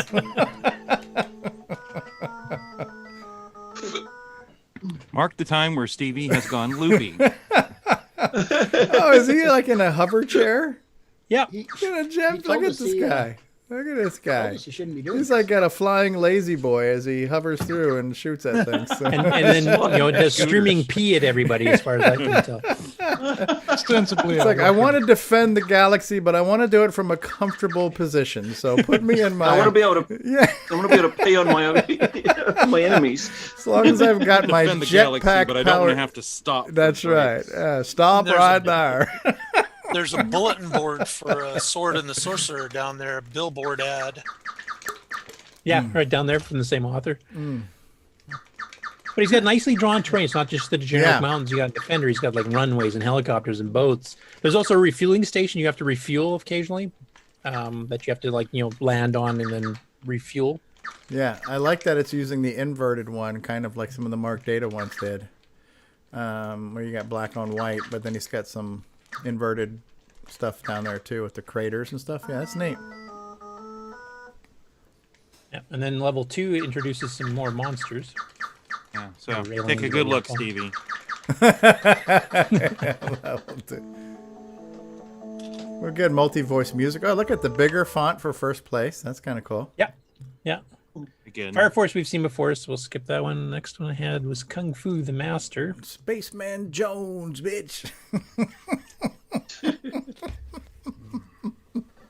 This is what happens when Stevie gets overworked. That's it. This is when the overtiredness kicks in. I'm from tired to loopy. Oh, this is like Kung Fu Master. Yep. Kick you wow, in look the at nuts. that. Yeah, look at that. It's a shame we don't have more of these that run on the CoCo. Oh, and he like disappears into a puff of smoke. You gotta love that. Oh, jumping over a dagger. Ooh, that didn't look good. And then they had a couple of these Kung Fu games. We found that Shaolin Master before, which was kind of like similar to this too. That's cool. Duck under the knife. Duck again. Kick him in the shins, and poof, he's gone. Just like Stevie. So we can find where he finishes level 1 here. I want to see some more Starman Jones, bitch. Starman Jones. I think Stevie's on something. Stevie went. It's 5 o'clock somewhere. Yeah. Yeah, because you get the things that drop in your head. You get the things that break open snakes and dragons. Stevie didn't really need food. He had to go and roll a joint. Look out for that snail. There's a high-speed snail coming at you. Stevie, there's no snail there. I'm sorry. You're seeing things. He did roll a joint. What was that? That wasn't a snail? What was that? The snake. The snake. Okay, whatever. It's a snake, man. Looked like a high-speed snail for a second there. So. And Nick, were you asking a question, Nick Marentes? No, not me. Okay, so somebody was trying to ask something earlier. I couldn't quite hear. Mikey wants to know what the controller for this is. Is it keyboard or joystick? Or? I have no idea.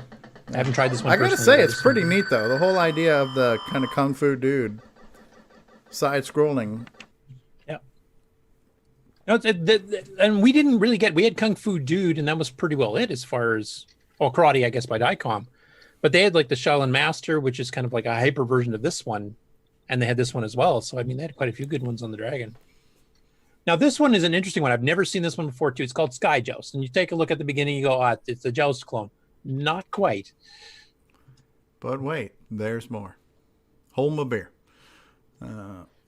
Go back to the beginning. Sky Joust. Well, yeah. So this looks like Joust, right? Oh, look at that. Semi-graphics with the scrolling music, too.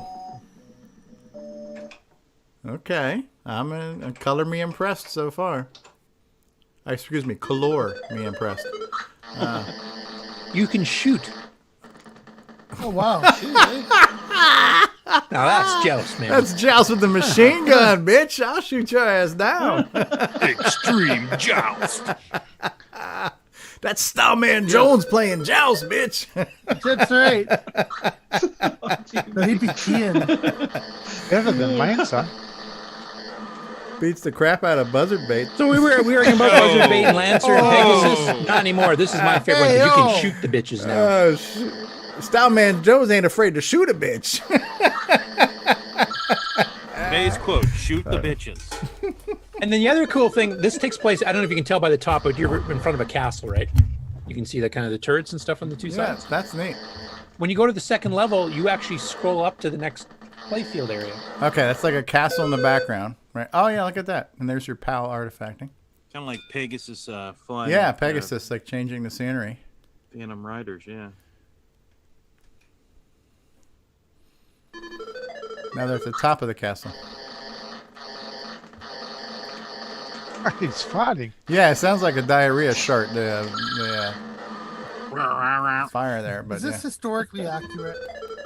Yes, yeah, they had. Of course. They had flying ostriches with machine guns back in the day. You wait till the killer rabbit comes out. Yeah. Run away! Run away! That's pretty or the cool. knights at sea knee, you know, tis but a flesh wound. How about rodents of unusual size? Yes. Sky Joust. That's cool. Fast forward a little bit more. See if it changes scenery again. Now we're going even higher. Take your time. Yes. Yeah. Okay, so now it's open air. What are those, like flying penguins? Yeah, when you shoot them, they fly up off the screen. Like you don't actually kill them per se. Okay, kind of like a shooting gallery thing. Yeah, so I'm assuming you still got the other guys that you're fighting as well, still at the same time. So I'm assuming you can run into them and still die if you're trying to dodge them. Right. And they're shooting back now in case you didn't Now, notice. does it still have the original joust mechanic where you could boink them if you're higher than them, or is it just shooting? Nope, No, all shooting. Are there any eggs you have to pick up? That's cool, though. That is definitely twisting the game on its ear, right? Yeah, that one I want to try. I haven't tried it yet, Yeah, but that one I'm going to see if I can find a copy of. I'll fix that one for the CoCo if it doesn't work. Yeah. You got till November. Next up is Star Defense. This is actually the last one of the newer ones.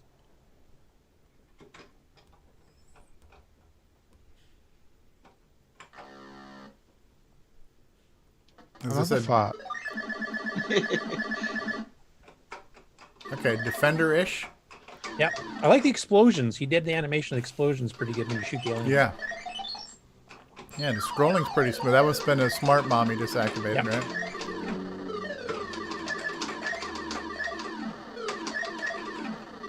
No radar though. That's one thing different.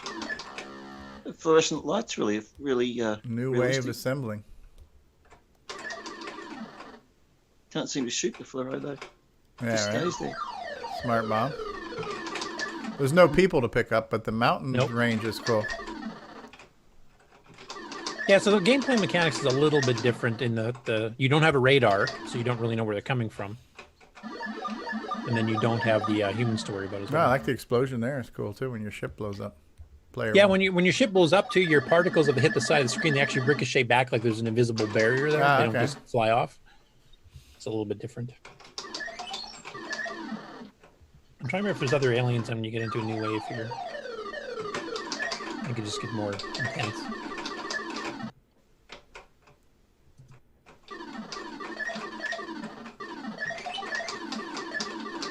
Oh, they're dropping bombs now. That doesn't change later level. That's neat. And that is it. A lot of cool games. But there's a couple of pretty cool ones I've never seen before, and I definitely want to try a couple of them, especially Sky Joust, because being able to shoot your opponents from a distance. I mean, that just took the whole Lancer Buzzard debate out of me completely, because this is the winner now. Because this is fun. Yeah. Joust with guns. What else do you need? Yeah. Very cool. Very cool. Okay, so what's next? We're gonna do some project updates and acquisitions. Is that where we are in the program? Sounds good to me. All right, we want to take a commercial break, and we'll come back with some project updates and acquisitions. And I think we need a little CoCo-Do as we switch out here. Oh yeah. CoCoTALK will return after these messages. CoCo2, c'est le coq champion, des micros et dans le pion. Pour le jeu, il est pas batable, les études, c'est pas disable. L'expansion, il a ça, les commandes, tu vas voir ça. Notre CoCo est programmable, pour tes cours, c'est bien serviable. CoCo2 de Radio Shack, ton affaire est dans le sac. Un ordinateur couleur qui a de la personnalité. Le CoCo2 de Radio Shack. On solde pour Noël à partir de 149,95. CoCo2 de Radio Shack, ton affaire est dans le sac. C'est toi et CoCo2. And now, Coco Thoughts by Samuel Gimes.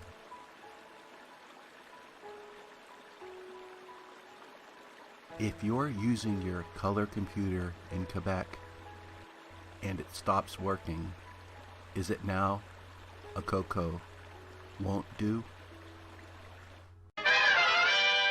Hi, Ron Delvaux, Timberman, Coco Fest, CoCoTALK.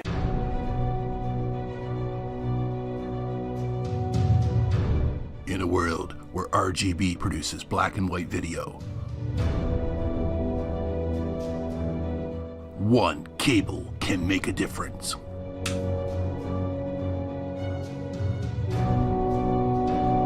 Switcheroo. CoCo3ScartCable.com. Hey, have you got your CoCo 3 yet? Hi, this is Rick Adams, author of Temple of Ram and Shanghai, and you've tuned into CoCoTALK, the nation's leading live talk show featuring the Tandy color computer. What's going on, everybody? Original Gamer Stevie Stroh here, and if you're a fan of vintage computing and retro gaming, then you're going to love our retro swag shop at 8bit256.com. There you will find custom designs by Instagram artist Joel M. Adams. You can get I'm a Coconut, CoCoTALK, and other cool video game images on a t-shirt, coffee mug, or mouse pad. So if you love retro, then head on over to the retro swag shop at 8bit256.com today. Tell them the Original Gamer Stevie Stroh sent you.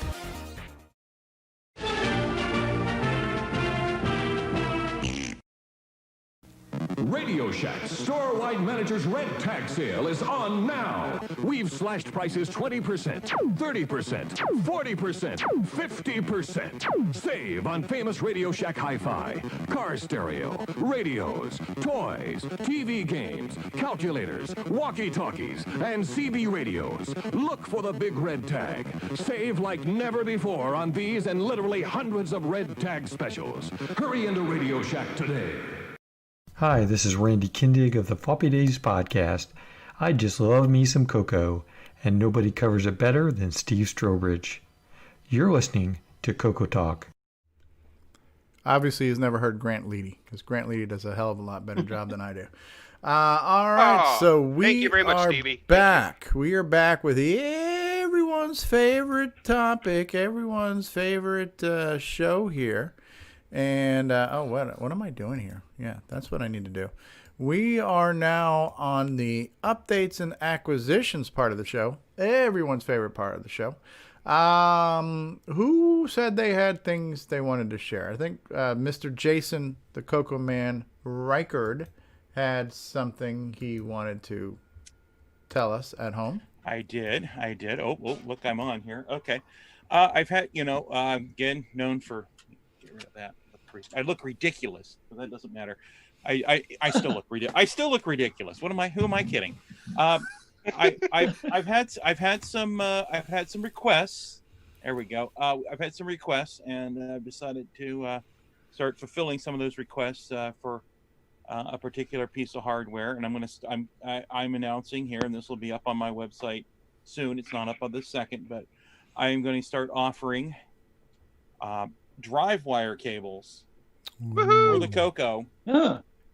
And they will have these nice molded 9-pin ends, technically known as a DE9, but more commonly referred to as a DB9. But that will be for your PC serial port, and then of course your 4-pin for your Bitbanger port on your color computer, or MC10. Mm-hmm. How do you like the cable quality on those? I am impressed. I am really impressed. I like now, these. do these cables have an Australian name? I don't have an Australian name for them. Maybe I'll come up with something. Okay. Yeah, that's I didn't even think of a name. Now, are they? What is the length? Is the length in United States measurement units, or is it in the metric units? It can be in either. Okay. I'm going to offer I'm going to call it a 6 foot. You might get a little bonus length out of that. It might be 7, but we'll call that the 2 meter cable. Anything else you get is bonus. 2 meters or 6 feet. I'm sure we're all familiar with that measurement during these trying times. And that will be $20. And then I am. So you could use it as your social distancing measuring stick too. You could. It's really awkward when you have to ask the other person. Can you hold the other end of this drive wire cable? Can you hold the other end of this, please? No. Okay. Then, If you don't like the person, you can just whip it at him and hit him with it too to keep him away 6 feet. So. Yeah, but that'll be the 6 feet 2 meter version, and then it's either that or wear the 6 foot donut. Right. Or you could just take your mask off and give him a blast of bad breath.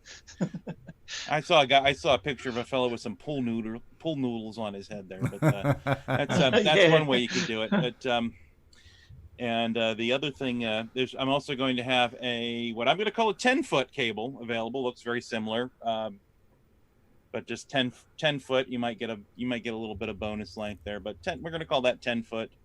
Okay. What is that in metric? That's about like 3 meters, I think. 3 meters. We're going to call that 3 meters. 3 meters plus. 10 foot plus. You get at least 10 feet. You'll get at least 6 feet. You might get a little extra. Just depends on how that all works out. But and those will be 25, and those will be on the website at cocoman.biz with plus whatever the shipping charges are going to be. I think probably one cable in the U.S. will be about $5 or so. Now, is there a toggle switch on these cables? No, that is the thing. This is going to be part of my non-toggle switch line. Because I was thinking a turbo button would be really nice when you wanted to kick it into high-speed serial mode. Just flip that turbo switch. Well, now let me see here.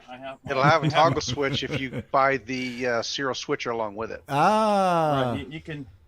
Works great with a Joey serial switch. I will admit that works. I've been testing some. It's great having actually nothing else. It's nice just having the port.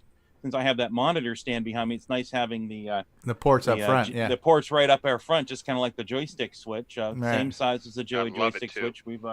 This is the Joey serial switch, and that's helpful there. But anyway, I also do have the there's for turbo mode on DriveWire 4.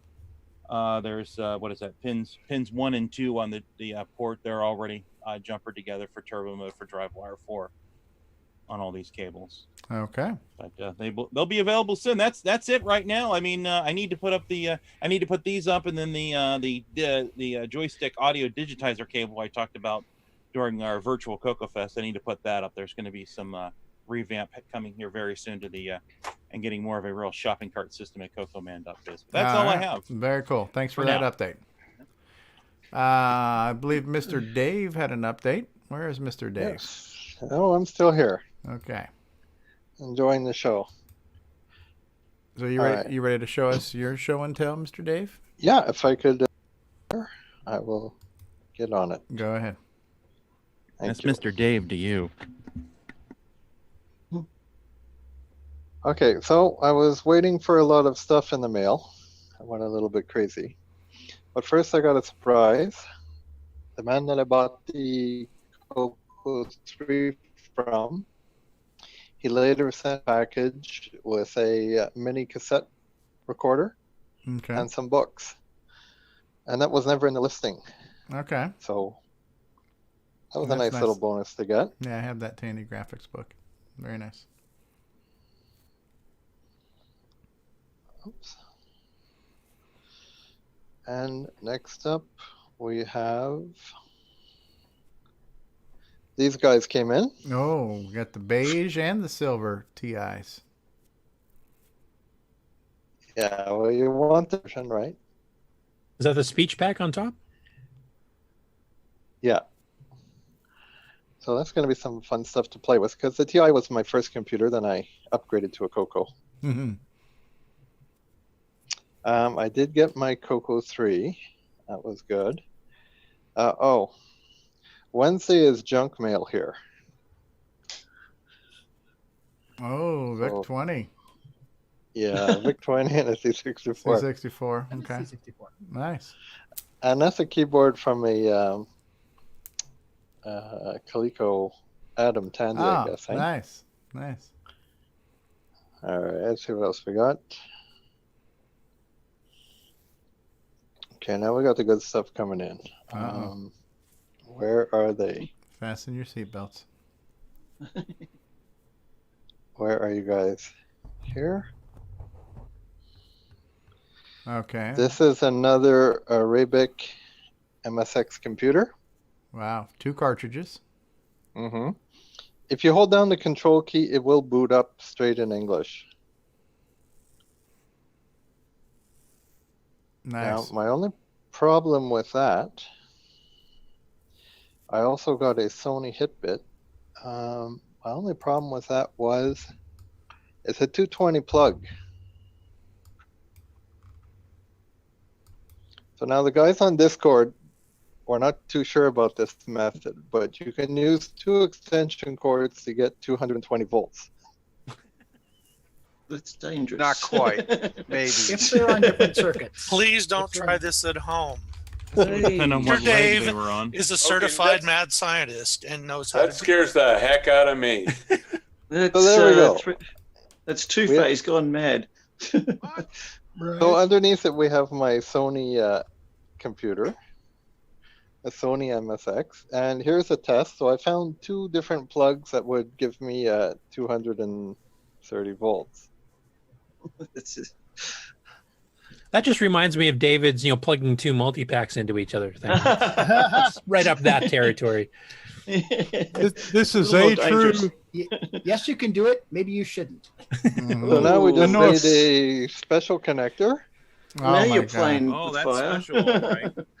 Ooh, wire You wrap. just- You have an electric dryer you can just unplug instead.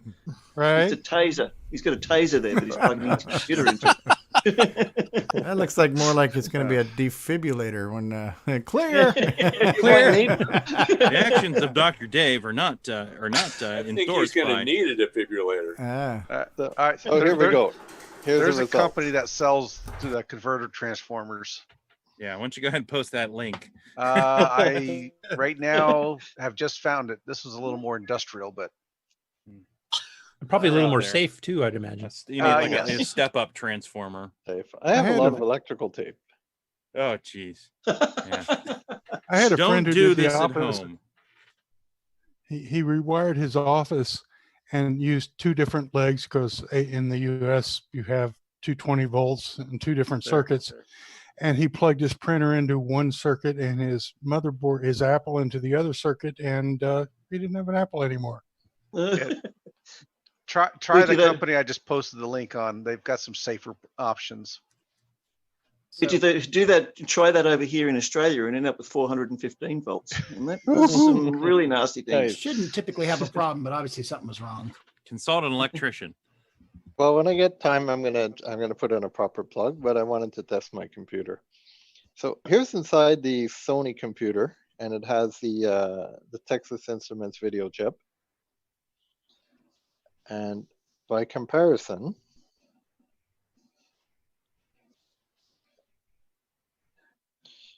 Yamaha did things differently. Instead of computer chips, they used wires.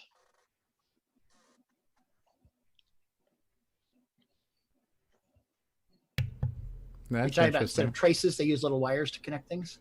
That's a single-sided, double-sided board. Yeah. It's got probably traces on the bottom and wires on the top.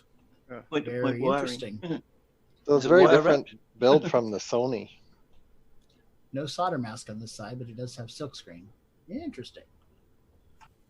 So, Mark, we had the same company in mind.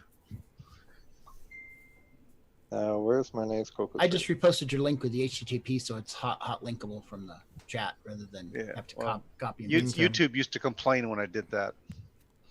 Only because you're not special. Okay, so this is a CoCo 3 with a Boomerang E2 board.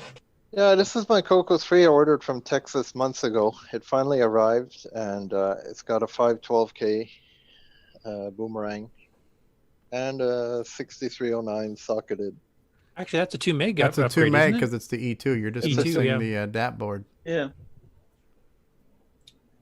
Yep, get the DAT board and you'll be golden. Yeah. Also from Texas. That's an idea. Everything's bigger in Texas. Cool.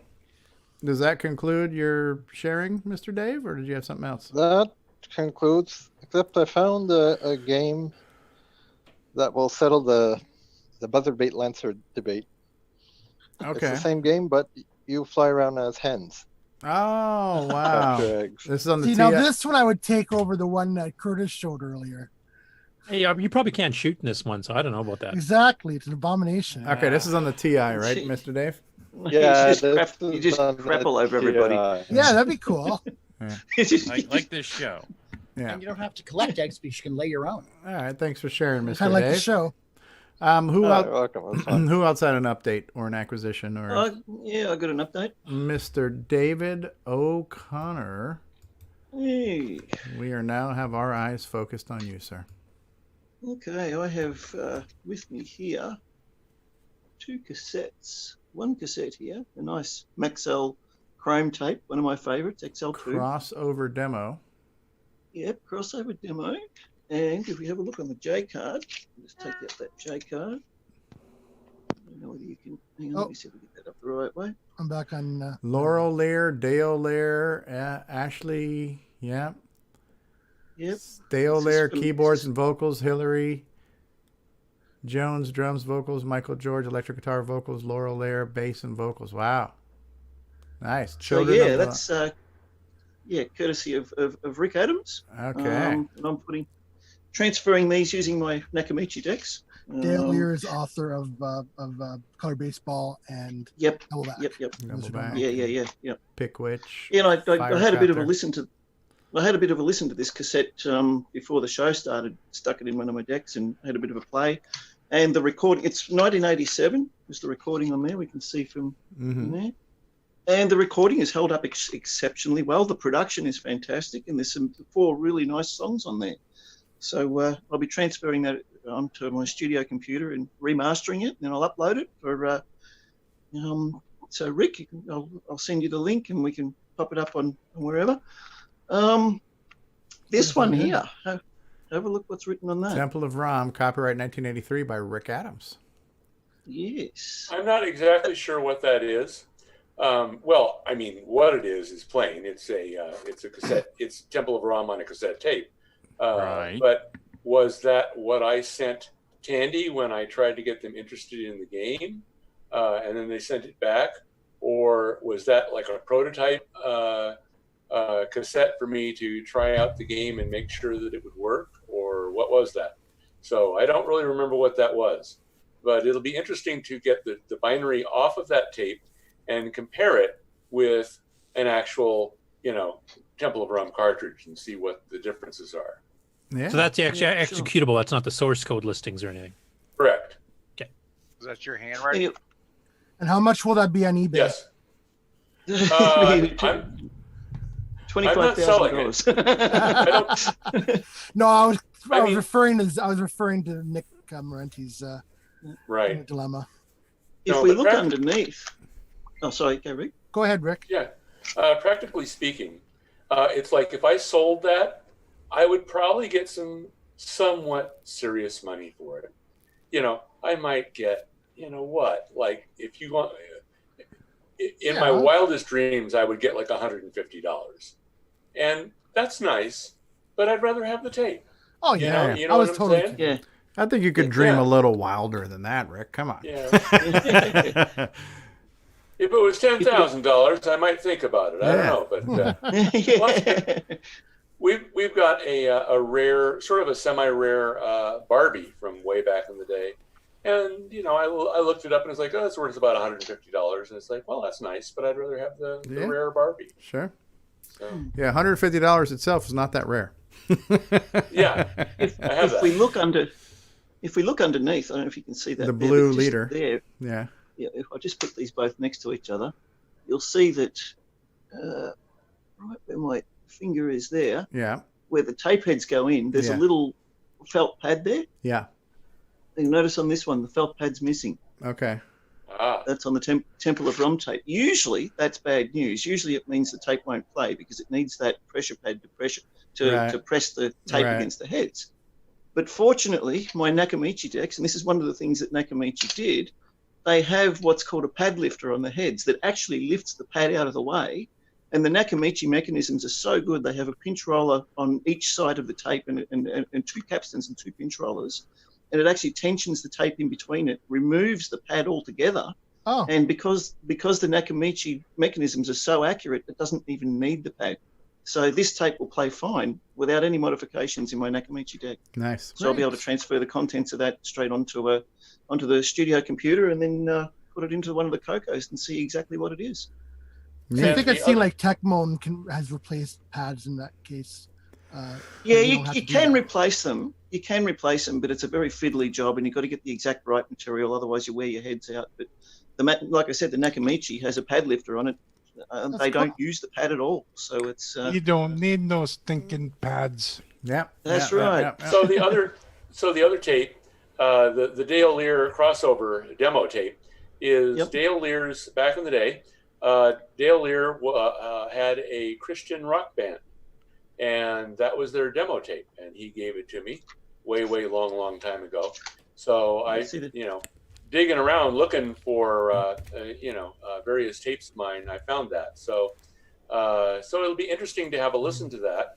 The third tape that I sent to Neil Blanchard, and he digitized it and then sent me the tape. He's sending me the tape back. Was a company talent show that Dale and I were in the band for, and so there's like a couple of Dale did it like a cover song, and I did a cover song, and then I did an original song. So I already have MP3s of that, so that I've shared links to on the Discord. So that's the talent tape, the other tape you had, yeah. The talent show, yeah. Yeah.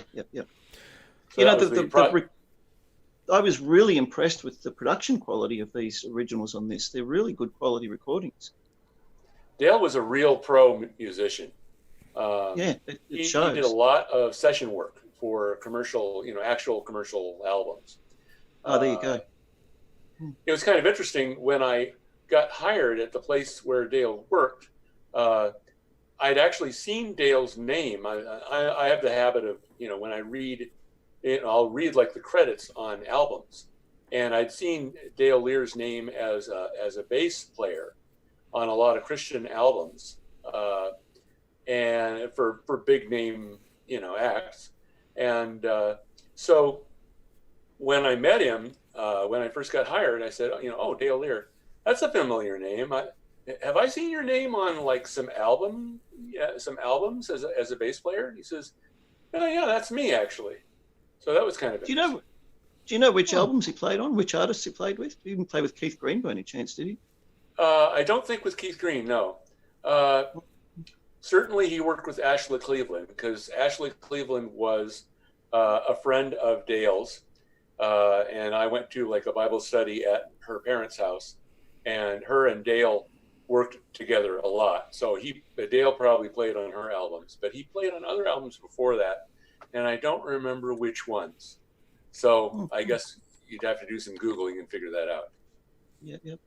Now, the recording itself has held up really well too, given it's from the late '80s. It sounds great. Plenty of top end, everything's there, and it's I noticed he's recorded it without Dolby, so I don't have to worry about any Dolby tracking issues. So it actually, like I said before, I put on these headphones and stuck it in the Nakamichi, and it sounds fantastic. Mm-hmm. So I'm looking forward to listening to that. Yeah. And I've been looking for the talent show tape for years, and finally found it. You say you got the tape back now too, Rick? It's on its way back. Okay. It might be worth sending it off to David O'Connor again too, just because he's got those super decks. He might be able to pull a slightly higher fidelity from the cassette. It might be worth taking another stab at digitizing it. If you want to, I don't really think that it would be worth it, but I would be happy to send it to him if it gave him fun. Oh, look, it's something I absolutely love doing. I've got a fascination with cassettes that goes right back to the 70s. So, and extracting the best I possibly can from them is something that's somewhat of it's like a trophy thing for me to try and get the absolute best quality. So, yeah, if you want to send it over, I'd be more than happy to. Yeah, if it's fun for you, I'll do it. Yeah. And again, just for those who may not know, Dale passed away a couple of years ago, and you and he became great friends while he was with us, correct? Right. Yeah, they were co-workers. We were co-workers. Yeah. Which is why we're together playing on stage at the company talent show. I just wanted to give some context for those who may not. Yeah. Because otherwise, it's like, who's that? So. And again, he was the author of Color Baseball and Double Back, and a great sounding guy. So. Yeah. And he comes up in our little segments sometimes at the start of every show, the Color Baseball. Oh yeah. What kind of work did you do? What was that, sorry? Computer programming for computer systems that would process credit applications. So big banks and things like that. Did you ever put little surprise pieces of code in there? We couldn't have gotten away with that. Fractions of a penny that get filtered into your account? No. I don't think I ever did anything like that. Not at that job. At my current job, I've got a lot of, in the source of our software, there are some funny comments, but that's about it. There aren't any backdoors that I put in. I just put backdoors in my games, so. Are you happy for me to upload those to my YouTube channel, Rick, once I've got them digitized, or would you rather me send them direct to you, or? I'll send them to me, and I'll think about that. Okay. I'm undecided about that. It's kind of interesting. The crossover tape, it's kind of like, that's not my tape. That's not my copyright. So, the talent show tape it's a little more clear, especially on my song that I wrote myself. And the others are like cover songs, and so the legality of that is fine. But his tape, I'm not sure what the what the right thing to do is for that. Yeah, fair enough too. Yeah. It's almost like I should send it to his family or something. Yeah, but, absolutely. It'd be a great thing. That's why I was asking first. I don't want to just go uploading stuff. Right, absolutely. Issues and stuff. So, yeah. Diego, do you got anything that you've been working on that you can share with us, or nothing to go public with yet? Not much. I've been doing some work on the X-Filer to get the long file names and folders. But the way that I need to do it, I'll have to write a lot to the directory tracks in the disks. So I'm doing kind of a heavy rewrite on the program itself. Okay. Kind of getting over it again.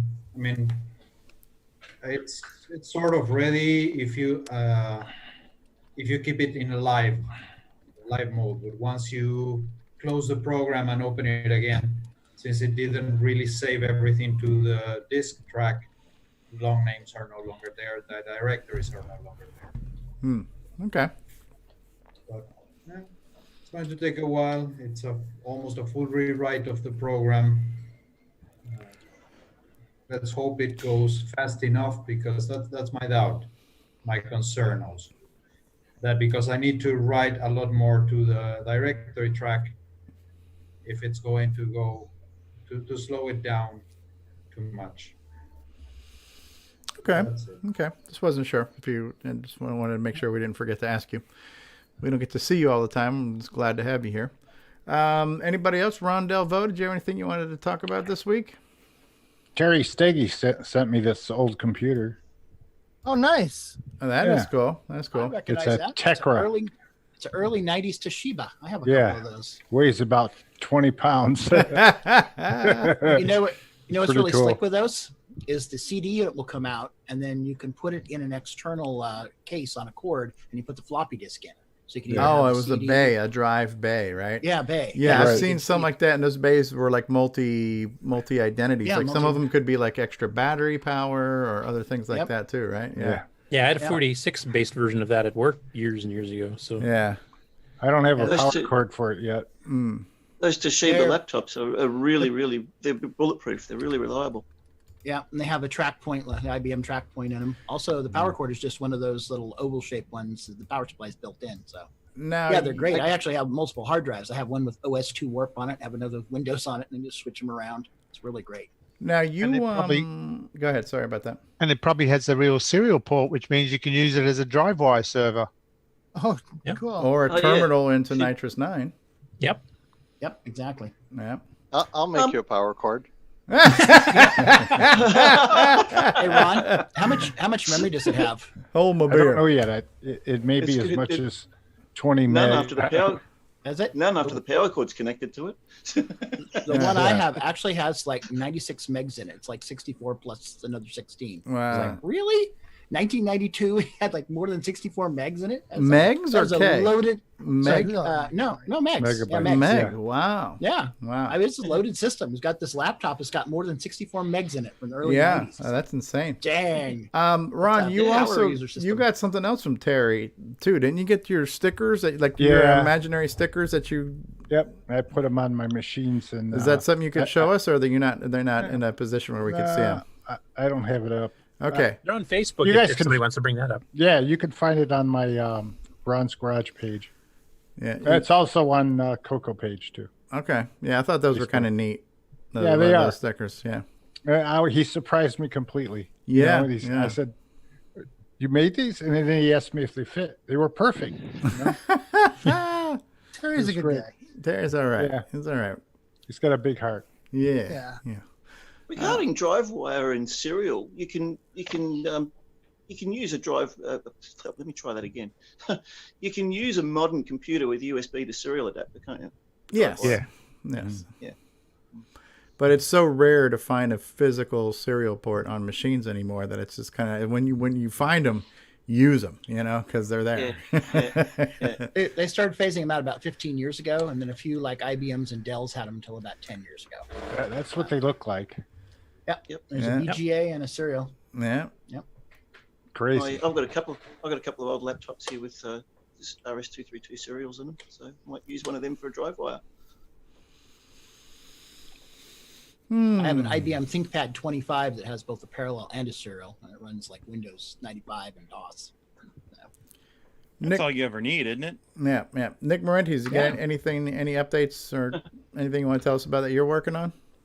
Well, I'm still working on Rally SG, the game, and it's finished. But I'm at a stage where I'm doing the feature creep and fine tuning, documentation, packaging. Yeah, so there's a bit of work, but the code is done. The feature creep is the longest process, isn't it? Well, that's right. You gotta learn when to stop. Well, but have you ordered your stamper for the cassette tapes yet? $250 on eBay. Yeah. Also, is there going to be an early bird discount where you're only going to charge $229 per copy? Discount. Pre-orders. Get it while it's cheap. Pre-order and save 10%. I actually did send a message to that guy on the Donut Dilemma. Says, look, I'm interested. I told him I'm the developer and the creator of that game, but not for $250. Will you take 10? $10 hard money and $1 million in gratitude. I told him you ain't gonna sell it, so take the 10. Interesting. You throw in some Vegemite. Interesting to hear his response to you, Nick. Yeah, I know. Whether he actually believes you. Let me predict his response. An expletive.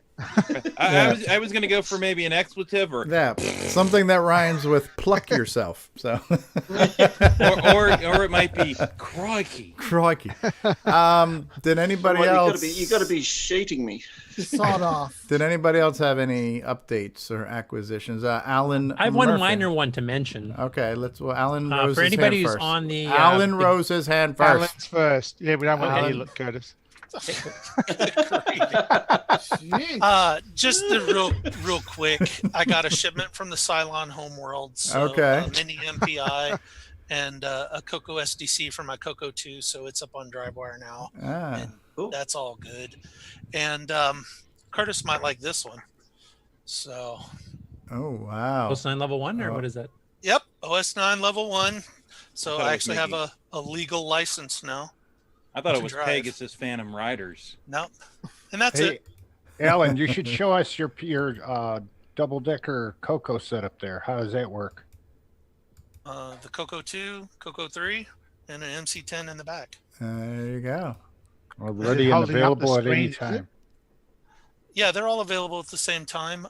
So I've got an LCD panel up here for the CoCo 3, and then I've got a CRT that I can do for the CoCo 2 or the MC10, and I'm getting a CoCo VGA for the CoCo 2, and then I can put it up on the LCD. So it has a VGA port as well. And I can run the CoCo 3 over an HDMI to my big monitor, which is I'm currently using for all this other stuff. Cool. Aren't you Makes just it an up. overachiever? No, it's just playing catch up as fast as I can. Cool. All right. This is one of the games I had as a kid, and I was able to reacquire it thanks to Mr. No, we don't want to hear you, Nick. We've got to hear Curtis now. It's not your turn, Rhoda. I don't care. Oh, When you have gravy. hair like this, you don't wait for anybody. Oh, there he goes. He plays the card. Oh, wow. Just picture up again. I'm using my hair privilege. That's it. Oh, there we go. L. Curtis Boyle, it is now your turn, sir. Oh, Actually- you muted me.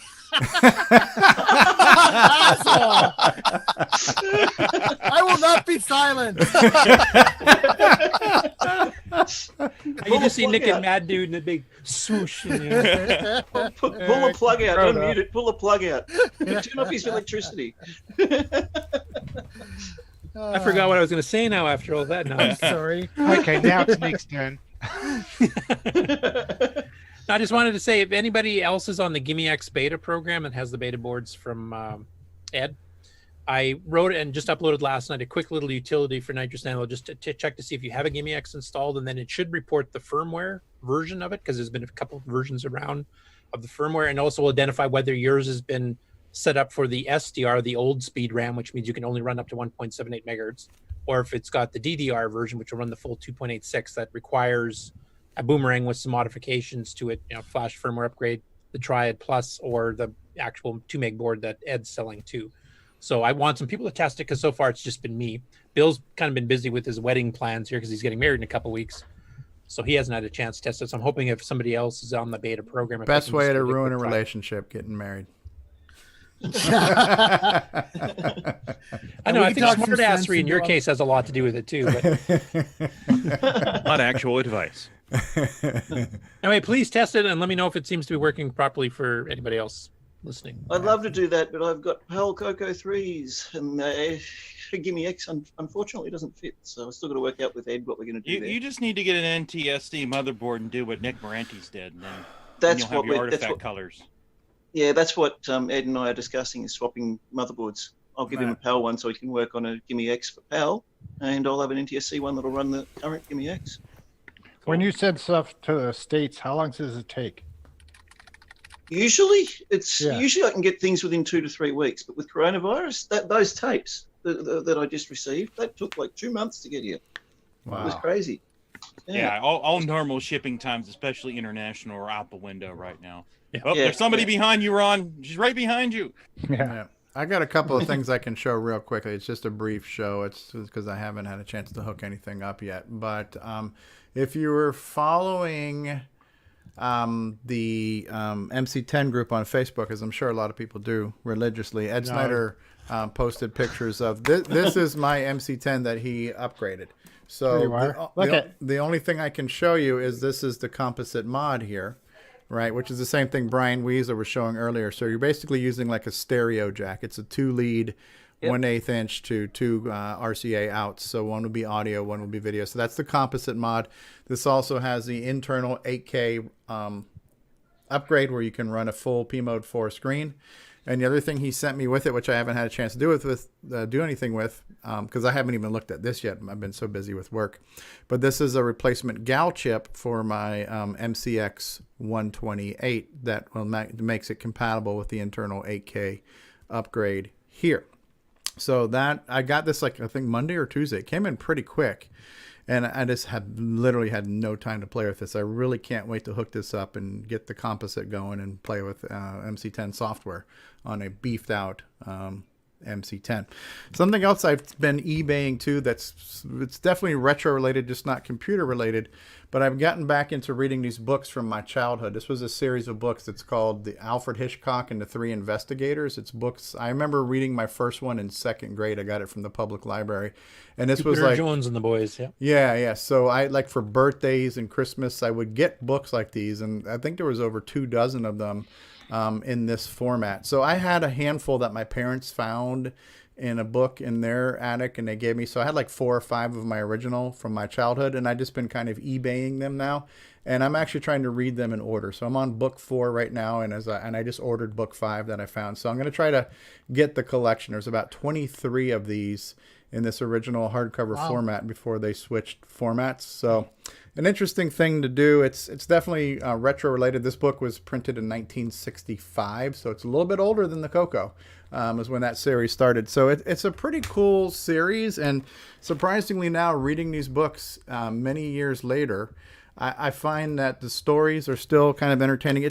They're made for kids, so it's like an adventure of young kids written for young readers, but the stories read well, And I really like some of the dated references. Like I've heard the word tramp a lot, So maybe we're gonna go down this alley and we're gonna meet a tramp, And it's just like these were very 50-esque, things. And so I like some of the references they say. It's very Scooby-Doo-ish, some of the things they say and the way that the way the mysteries unfold. So, but I've enjoyed reading them.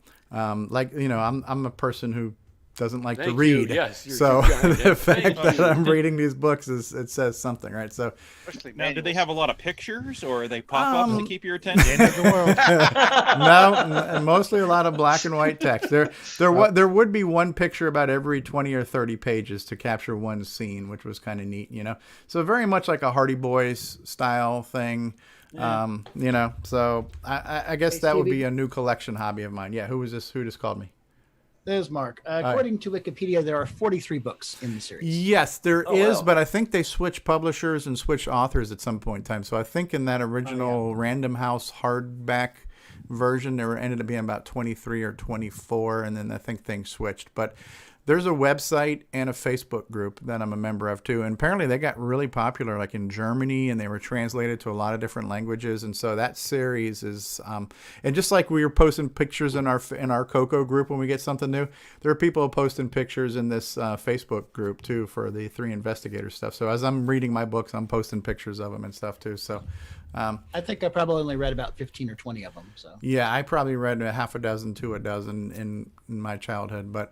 I'm on the second book now that I didn't read back in the day, right? So it's kind of cool.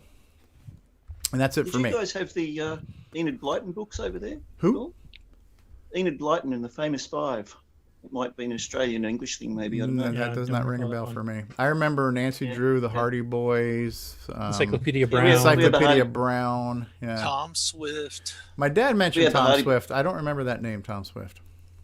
We had the Hardy Boys over here. Yeah. Remember those ones? Yeah, Tom Swift was more the 40s and 50s, wasn't it? If I remember. Tom Corbett and Tom Swift. But no, there is a 1980s Tom Swift series called Tom Swift 3. Interesting. I like the 2-minute mysteries. Yeah, those were kind of neat. Really, really, really short stories. Yeah. To say, why did you know that the person killed them? Right. Oh, there's an ice cube and water was left behind and blah, blah, blah. Yeah. I don't know if this happened on the Alfred Hitchcock series, but I know on the Hardy Boys, like if you go back to the very original, the old brown cover that were just plain brown cloth and text type thing, some of the stories got completely rewritten when they re-released them on the blue hardbacks. Like not just tweaked a little bit for language, but like the story had nothing to do with the original. And one I remember actually I had both versions was the Flaming Torch mystery, because the original one was completely different plot than the revised later one that came out. Oh wow! Wonder why they did that. I don't know about that's possible, because I noticed as I'm looking for these on eBay, as they were re-released through different generations, they've changed the covers to make them more appropriate for the 80s versus the 70s or 60s or whatever. On the website, they do talk about some errata in the different publications and republications. So some of them were grammatical, some of them were continuity breaks, other ones were just like editing mistakes. And so the website gets pretty cool in the different versions and how to tell what version you have and things like that. So it is kind of an interesting little hobby too, to collect old books. And it's probably easier to find some of these books than it is to find some of the CoCo stuff that we're looking for, you know. So are they charging $250 a copy yet, or? Yeah, well, it's interesting. They like the one I just bought. I bought book 5. I think I got it for $28 with shipping. But that book I just showed you guys, I got a group of 4 books with shipping for just under $30, which is really good because sometimes they sell for $30 a book. There are some people selling them for several, just like a CoCo, just like that $250 Donut Dilemma. There are people trying to sell individual books for hundreds of dollars. So it really depends on the seller. But I am going to start watching for those books on eBay now too. This more old crap to put in my house to make my wife really happy. Yeah. That's one thing I enjoy about being single. I can bring in whatever I want, whenever I want. I'm like what's his name, Jetpack Space Jones, right? Riding your lazy boy. That's right, getting my rocket powered lazy boy, shooting shit up, being on things in the middle of space. Anybody else got anything they want to talk about before we put a Rick Adams, legendary game designer, Rick Adams. Yeah. Oh, come on now. Let me share my screen. Well, let me first explain. For some demented reason, I got the itching to try to write some programs in BASIC, which I never, back in the day, really played with a whole lot because, you weren't going to write a program in BASIC and sell it to Radio Shack. So I wanted to do, but the problem is that entering BASIC programs from an actual computer makes me want to scream and rage. So from a keyboard, because you got 32 columns and it wraps, and the editing is clumsy, and so I wanted to enter the BASIC program on my CoCo Pi, and then convert it with Toolshed to the right format, and then mount it with my drive wire cable onto and my CoCo SDC. On a disk mounted on my Color Computer 3 actual hardware. So I did that, and I typed in 10 print hello mom, this is my first program, and got that over on the Color Computer 3, and I said, wow, that's really cool. But as long as I'm doing sending it over there, why don't I send it through a preprocessor, do some interesting things with it. So let me share my screen. Let's see. Let's this one. Share that one. Okay, can you see the screen now? No, not yet. There should be almost. My there we go. Yeah, now I can see it. Yep. There we go. So so this is what I'm typing in over on the CoCo Pi, and it's like, well, I don't want to have to do any line numbers except if I really have to, and so basically, this is just like a junk program that I'm testing with. And then what that translates to and gets sent over to the actual hardware is the thing that you see in the bottom in sort of cyan color at the very bottom there. Yeah. It's all squished together. It has continuation statements. Everything's converted to uppercase. And it generates line numbers sometimes when it has to. This is not really ready for prime time yet. Still got some bugs, but that's what I'm working on, and I thought it was interesting. Yeah, and there's like 0 spaces in there too, so your CoCo code is very compact. Yeah, that's cool. What people did when they typed in BASIC programs. People had so little memory that they didn't want to put in spaces because that would take up extra whole 15s of bytes that you didn't really need to use. Also, you don't enter the when you were typing in stuff from the Rainbow magazine, you didn't put in the comments, because who needs that? Right. So you notice it strips out all the comments. Also, it's got I didn't know this, but on the CoCo Pi, it's got really fancy syntax highlighting. So you see all the different colors. Yeah, very pretty. The comments are in blue and the keywords are in yellow, and it's got cyan for the functions, and those are specified by a like a parameter file that's tucked away, hidden away. But that parameter file was done for QBasic back in the day. Okay. So it sort of worked for Color Basic, and it sort of didn't. So I took that parameter file and I redid it so that so it understands, extended Color Basic and all of the vagaries of that.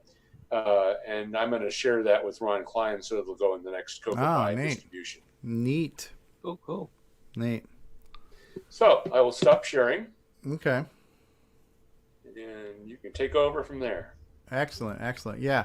One of the pet projects that I want to get into once I get my MC10 hooked up and everything is I want to come up with, similar to how we have the ultimate SDC image, I want to come up with the ultimate MC10 image that works with the MC server off of Pi DriveWire. Because according to Jim Gary, not all of his games will run in MCX 128 with the extra memory and extra modes, because he's doing a lot of pokes and things like that, where it won't work in the MCX basic that uses the MC like DriveWire type command. So I want to figure out what games will work.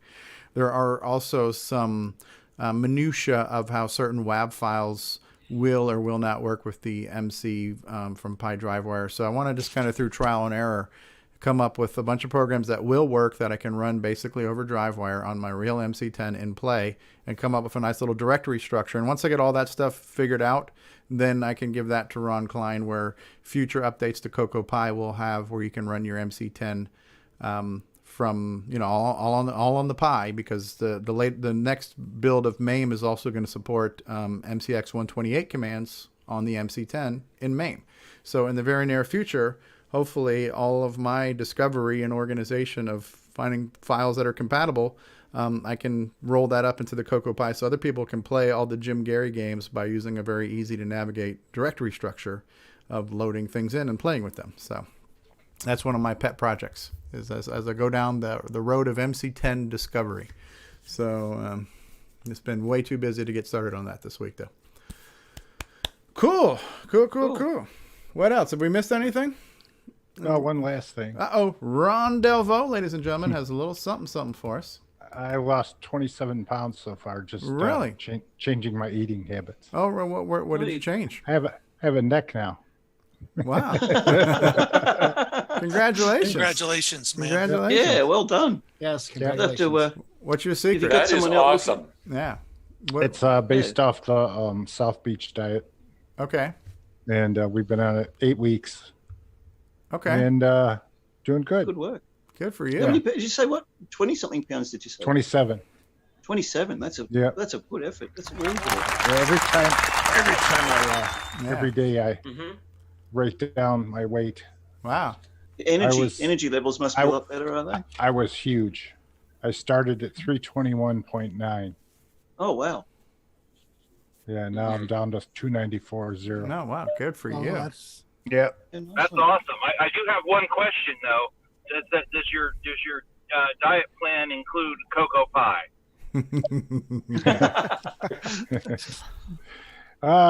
Without the smoke. Yeah.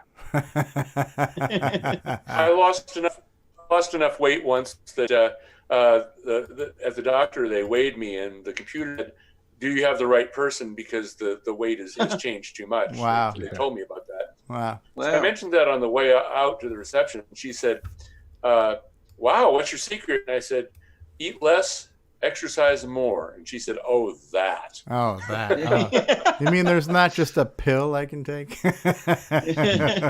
There is, but it'll kill you. No, you're no fun at all. You're one of those. I can relate totally to that. I actually used to work as a strength training coach and a power lifter and a personal trainer back in my previous life of craziness. Wow. Wow. Although in all honesty, I must say that, although I did lose weight, I found it again. Ah, you found it. All right, okay. There you go. Not as much as I lost, but okay. It was all sitting in a box at the back. Oh, yeah. Okay. Do we have any parting thoughts or final words before we press the button, Frank? Anyone? Parting thoughts, final words. Thank you all for the show. I'm glad I made it. I thought I was going to pass out there a little while earlier, so I ended up making it. Thanks, Mark B, for trying to pick up the ball.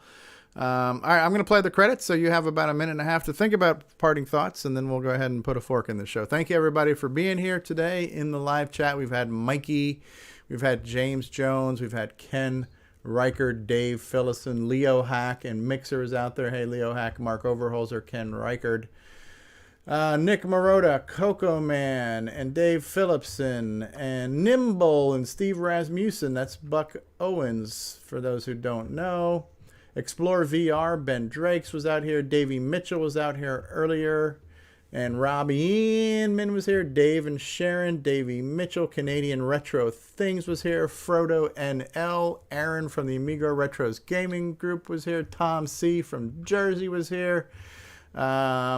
Sixy, Karen Anscombe, author of X-Roar, was here. Mark D. Overholzer, Mike Craig on Facebook was here. You name it, they were here. They came out. We hopefully did not disappoint too much. And for those of you who we disappointed, we're sorry. We're going to play the outro, and we'll be back here in just a minute. This concludes another episode of CoCoTALK, the world's leading live talk show featuring the Tandy Color computer. For all things CoCoTALK, visit us on the web at CoCoTalk.live. We'd love to hear from you. Send feedback, suggestions, even segments via email to CoCoTalk at CoCoTalk.live. CoCoTALK is rocking the 8-bit world, keeping the Tandy flame alive. We may be mocked, but we'll never stop, 'cause CoCoTALK is rocking the 8-bit world.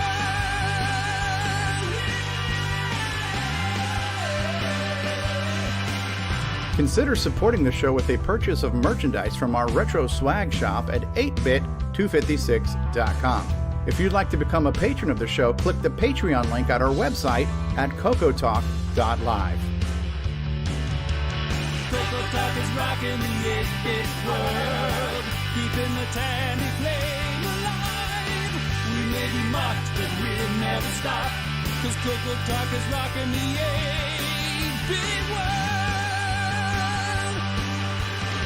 CoCoTALK would not exist without the community, its cast, crew, and contributors. Thanks go to Curtis Boyle, David Ladd, Mark Overholzer, Grant Leedy, Bruce Moore, Nick Marentes, Ron Delvaux, Rick Adams, Jason Reichert, Richard Lorbieski, Jim Brain, Tom C., Rob Inman, Mark Bosley, Brian Joyce, Ken Reichert, David O'Connor, Brian Weasler, Terry Steggy, Nick Marotta, John Strong, and many more, especially to Steve Bjork for production suggestions and James Diffendaffer for making my head explode.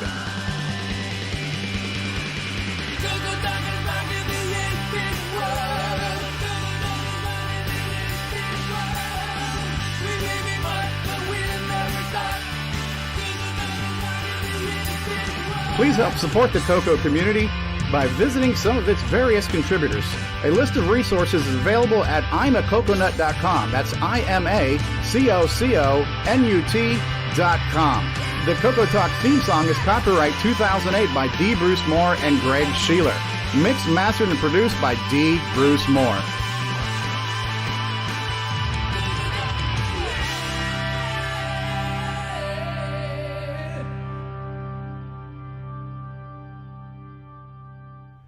And we can't not close out the show without sharing with you the very dreamy. This is like a chocolate cake with chocolate frosting. This is the dreamy, the decadent Nick Marotta here. This is just sensory overload for you all. Thank you. Thank you all for being here. Final thoughts. Who wants to have the last word? Anyone? I'll say something. Yes. Hey. There's talk about CoCo Fest. Okay. Before the end of the year. Have you heard anything? Nothing official. I know there is the intention and the will for there to be a CoCo Fest. September-ish. No, I have not heard that. Unless I don't have a second wave. Yes. So, well, hopefully as we get some more facts available, we'll be able to share those. But that would be great if we could have a CoCo Fest this year. Absolutely. It would be great. Absolutely. It would be good. Very much so. On the birthday of the CoCo. Yeah. So I got one. Yep. So I don't know. I kind of want to. I don't know. Rick Adams, are you still there? Rick. Okay, well, you're muted. I can't hear you. He's muted. Okay, so before we go, I made a commercial with you in mind, and I'm not sure if you've seen this one or not. So maybe this will be the final thing. I'm here. Maybe we'll see we'll make this the final thing that we play. But I know how you were saying you just love when you say these trying times and these difficult times and all these things like that. How you mentioned that. Yeah. So I made a commercial with that in mind. So we'll go. I don't know if you saw it before. So we'll go ahead and we'll try to play that right now. Difficult, trying, and uncertain times, the world has changed. The way we work, travel, and interact has gone digital. Tandy and Radio Shack have been using safe social practices and empowering people with technology to work remotely for over 4 decades. CoCoTALK has been meeting online with Skype, Discord, and Zoom to safely connect people for years. When you want safety, technology, and social collaboration, turn to Tandy, Radio Shack, and CoCoTALK, innovating by example. There you go. And there you have it. All right. So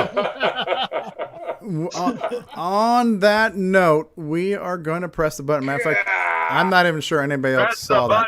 Frank. We're pressing the button, Frank. Thanks, everybody. Good night. Later, all.